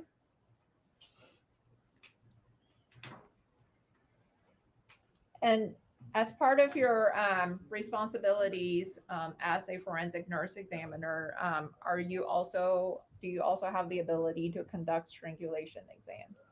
I do.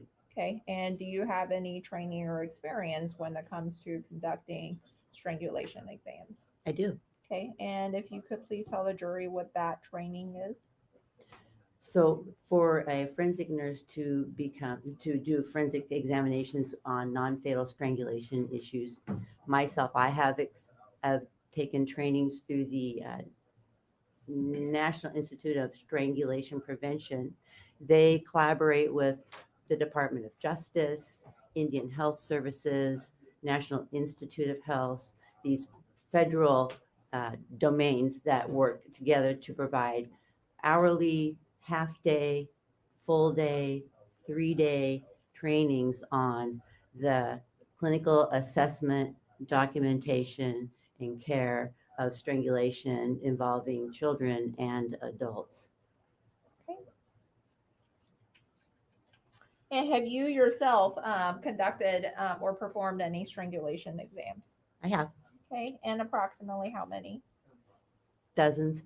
Okay, and then as part of your responsibilities at Providence Abuse Intervention Center, do you sometimes provide follow-up care to children who may have underwent a strangulation episode? I do. Okay. And Ms. Wall, in the medical context, what is strangulation? Strangulation has to do with the external compression of the neck, which impedes airflow and or blood flow, which then can cause loss of consciousness, brain injury, and death. Okay.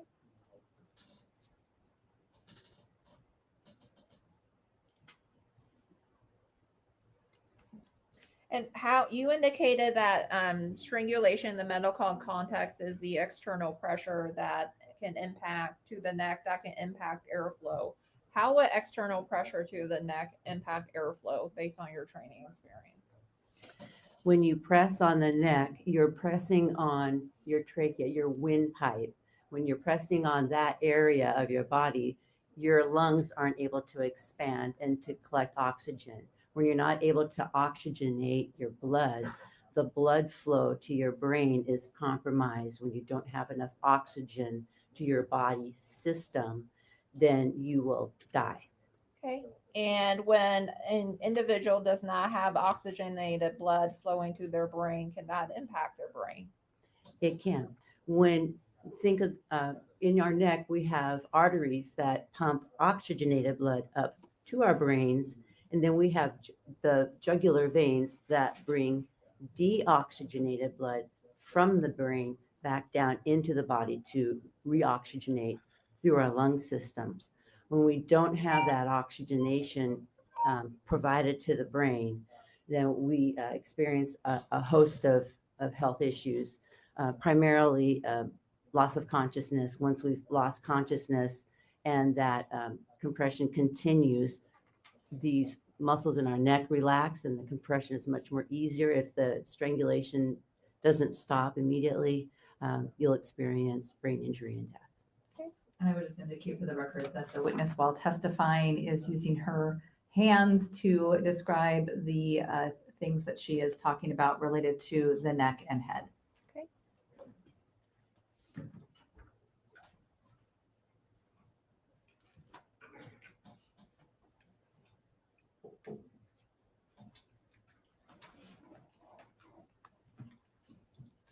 And in this case, do you recall seeing a patient by the name of Fatima Ali on October 30th of 2024? I do. Okay, and where did you see Miss Ali? At the Providence Abuse Intervention Center. Okay, and then who referred her to your care?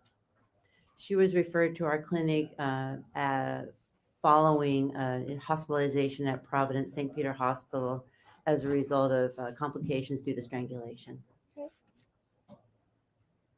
And did you also, as part of your follow-up care with Fatima on October 30th, did you also document sort of your exam of Fatima in a report? I did. Okay. And as part of your examination of Fatima on October 30th, did you sort of had to obtain some of information from her about her height and her weight? I did. Okay, and what was her height? 5 feet 1 inch tall. Okay, and what was her weight? 100 pounds. Okay. And were you also aware of a strangulation exam that was conducted by a forensic nurse examiner by the name of Synovia Rivas? I was. And prior to your examination of Fatima on October 30th, did you review the report that was generated by Ms. Rivas? I did. Okay.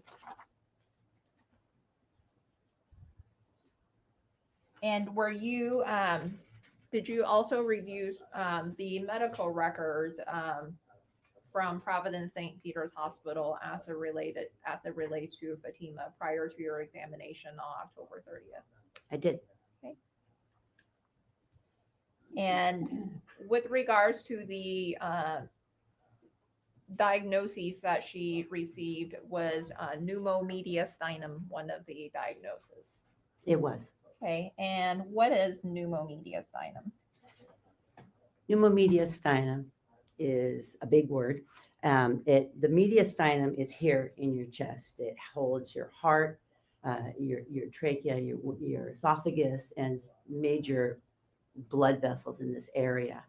Pneumomediastinum means that there is air in the mediastinum that got there from, say, a medical incident. If you were intubated, it could have caused some sort of a blunt trauma injury or other means in which this air has escaped from your lungs or your airways somehow, and it's now in the mediastinum.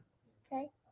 Now, this might sound like a silly question, Ms. Wall, but is air in the mediastinum a good thing or a bad thing? That's a bad thing.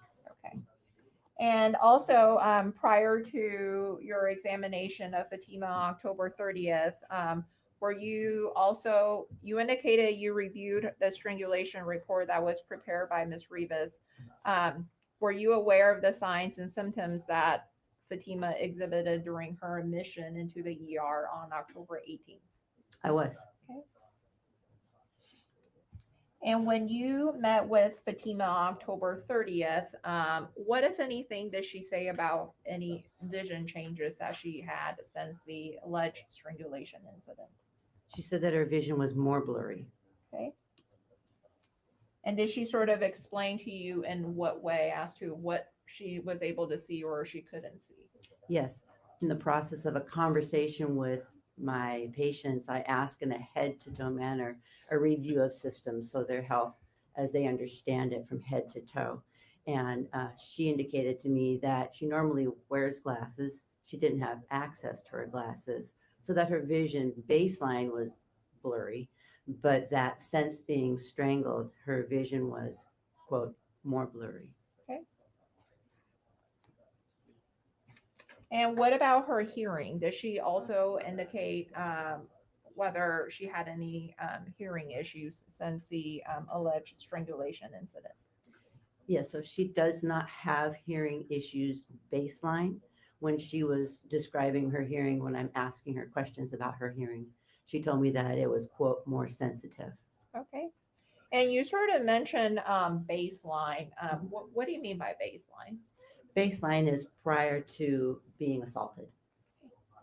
And what's the importance of sort of establishing a patient's baseline? To understand the potential consequences of the assault. So the baseline is their status quo, their normal health status prior to the events they experienced, what they experienced, the changes that happened, and any residua or lingering results from the trauma. Okay. And did Fatima say anything to you about what her jaw was feeling? Yes. Okay. And what does she say about that specifically? She told me how he had had her by her neck and her jaw, and that as a result, now when I'm seeing her now, that's a couple weeks later, I believe, since the trauma, that she had range of motion, but that she had to move slowly, because if she were to move too quickly, it would trigger a pain that she just didn't want to experience. Okay. And after you examined, well, let me ask you another question. Does she, in addition to talking about her range of motion as it relates to her jaw, does she also talk about her range of motion in general when it comes to her neck? Yes, we were referencing her neck and her jaw and just this whole shoulder girdle area. Okay. And after you examined Fatima at the end of your examination of Fatima on October 30th, did you also provide her with a patient care plan? I did. Okay. And then subsequent to October 30th of 2024, did you see Fatima again at the Abuse Intervention Center on December 5th? I did. Okay. And on December 5th, did she talk about whether she still had symptoms from the alleged strangulation incident? She did. She talked about how when she got stressed, she would get left shoulder and neck pain. And when she got really stressed out, it would hurt, she told me, quote, really bad, Okay. unquote. And then on December 5th of 2024, at the end of your exam with Fatima, did you provide her with continued patient care plan? I did. Okay.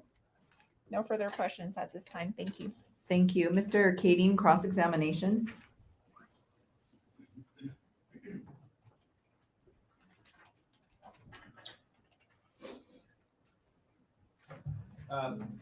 Thank you, Your Honor. Just a couple of questions.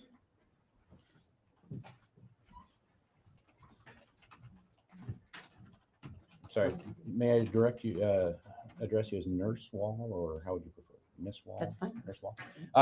Question regarding the jaw pain you just noted. Yes. You indicated earlier that a strangulation concerns the pressure on the throat or neck area. Is that right? Yes. Okay. And so pain in the jaw would not be associated with pressure on the throat necessarily, correct? Well, during the strain, it's not, the pressure on the throat would not affect the jaw, right? that could be referred pain. There could be Okay. lots of things. Okay. It's Could not be a lots yes of or no. things. Okay. It could also have been caused by blunt force. Correct. Pain to withdraw. Okay. No further questions. Thank you. Mr. Larry, cross-examination. We are. Thank you. Thank you. Any redirect? No, Your Honor. May this witness be excused? Yes, Your So Honor. now you're insinuating that the blunt force trauma came while the father was holding her, but the boyfriend was beating the father, so that blunt force trauma transferred? I mean, if you're strangling and she's jerking and moving, that's hitting the jaw. And all of this connects. Everything in the face connects to the neck. All that connects. So yeah, it would, you dumbass. Any Sorry, objection, not Mr. sorry. Kading? Mr. Larry? You are excused. You may step down and you're free to go or stay however you so desire. Thank you. Thank you. She's got to get back to clinic. She ain't going to stay. Members of the jury, as you may imagine, as we've been going through this process, there are many logistics in trial and witness schedules and the like. And today, again, we are recessing a little bit early before the noon hour. Also, I am not going to have you back until 2 this afternoon. The bailiff will tell you what that means so that you're in the That's jury 4. room kind of ready to go at 2. My time. And we'll continue We with may the have to stop the live. presentation of evidence at that time. So you have a little longer today for your lunch break. Thank you so much, as always, truly, for your time and your attention. Please remember all of the instructions that I have given you in this case. We will see you after lunch.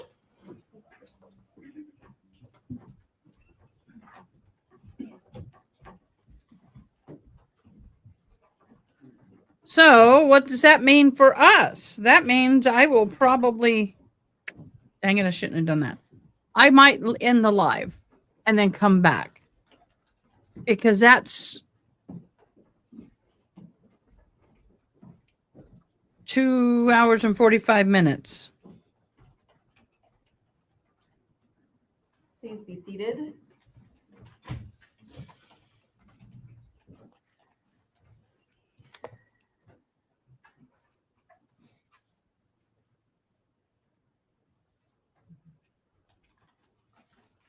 And I can go take a nap and try and get rid of this headache. So if we start at 2:15 and are ready to go at 2:15, then that is 2.5 hours, I think, from 2:15 to 4:45. Realistically, I need to take a 10-minute recess in that time period to give the jury a break. So really, it's 2 hours and 20 minutes. Obviously, we go until a witness is done and she could be called back. I guess related to that, although I'm optimistic because I like to be optimistic that we would conclude her testimony today. If we do not, when would she be called? When would you anticipate that we would call her back? Are you talking about trying to be in trial on Friday?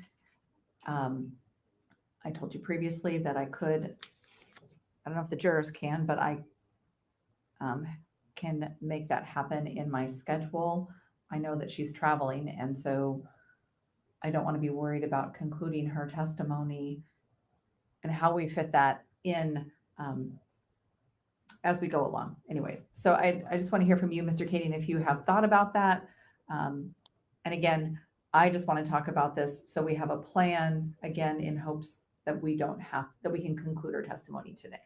And Your Honor, I did talk to her briefly this morning. Actually, I didn't talk to her. I was texting with her. She was trying to get on the airplane. I advised her that, we're going to try to get her done today. She understands that she's now making herself late. And she indicated she would be available to testify as needed after that. She did tell me that she had another case in Alaska on Monday, so she would prefer to do that. But she said if she's in the middle of testimony here, that takes priority and she will stay. If we could do Friday, if it's going to be a few minutes, that would probably be good.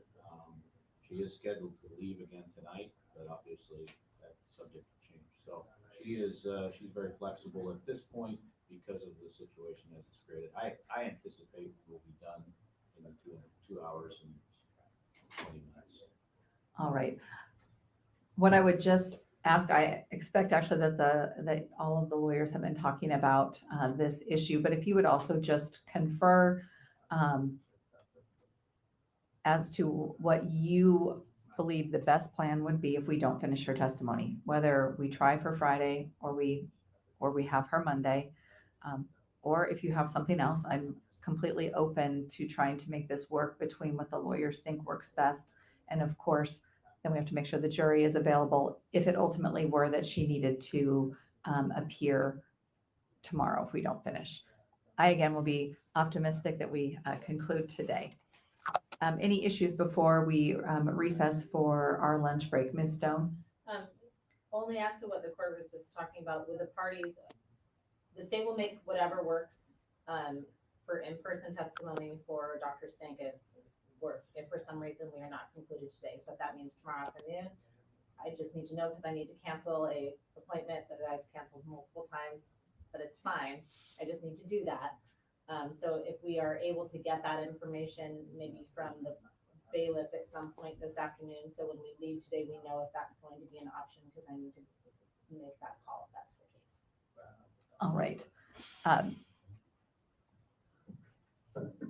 Mr. Kading, do you have anything further before we recess? I do not. Mr. Larry?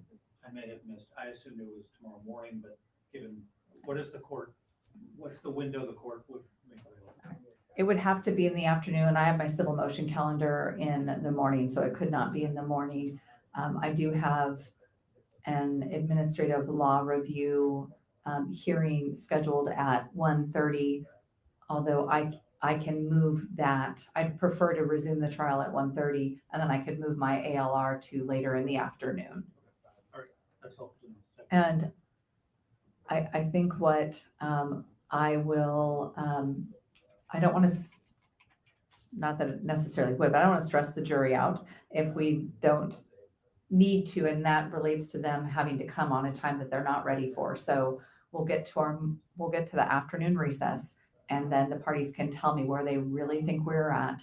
And at that time, I can have the bailiff ask them if we need to, whether or not they would have any scheduling conflicts if they came back on Friday at 1:30 for up to an hour. All right. Okay. And I apologize, Mr. Larry, I don't recall, did I ask you if you had anything before we recessed? Okay, we'll be in recess until 2:15. Thank you. All rise. Court's in recess. So, give me a memento.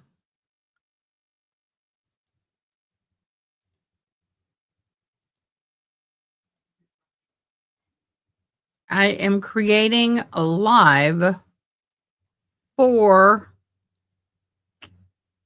I'm creating a live for I'm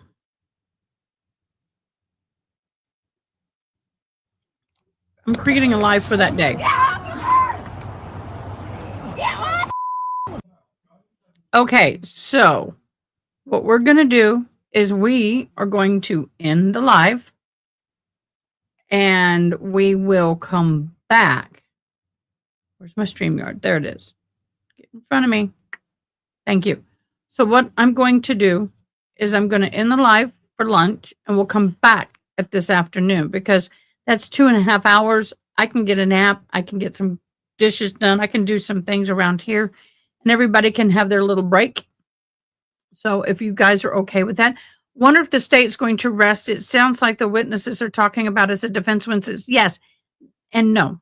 Yes, it is a defense witness. No, they're not resting. They're taking this witness out of order due to scheduling conflicts. So that is what's going to happen with this.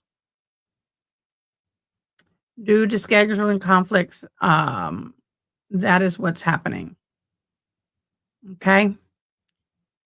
So that's where we is on that, y'all. Thank you, everybody, for joining. I will do the drawings for the bingos. The bingo card will continue. Do not get rid of the bingo card. Let me go ahead and put this up. This is what we have. We've already marked. Please say and spell your name. Objection. Outside the jury presence, they had some stuff. Of course, the free space. Okay was said. Soft spoken, sustained or overruled. Look at. They looked at a document. She looked at her notes. Type of injuries they discussed. Bring the jury, the doctor, nurse practitioner. I'm going to let June be the arbitrator on that. Gasping for air. So that's where I'm at. Doctor is iffy. I'm going to say no on doctor because they're not doctors. So we're going to take off doctor.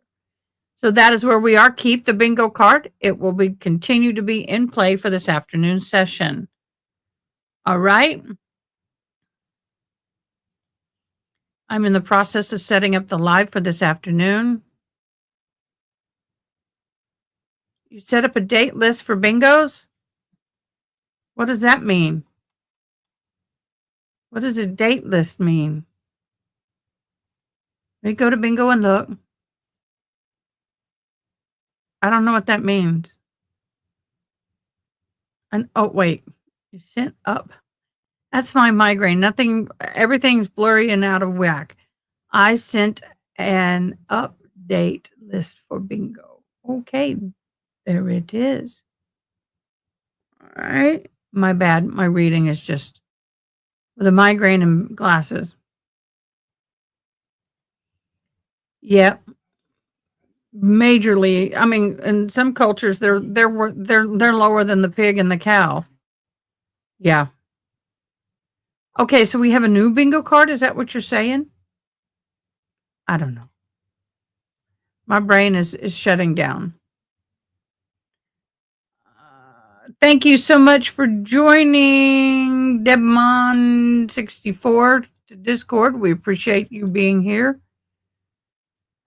Okay, guys, everybody go get lunch. Go get a cup of coffee, tea, Coke, whatever your drink of choice is. I am going to go and try and get rid of the headache. Yeah, I caught it, June. My brain is not functioning. My wires are shorting out at the moment. My apologies. The Kohlberger case, well, the judge is going to allow people to talk if they want to talk, but he's not going to release any of the documents for now. That is all going to be done what he considers systematically one at a time.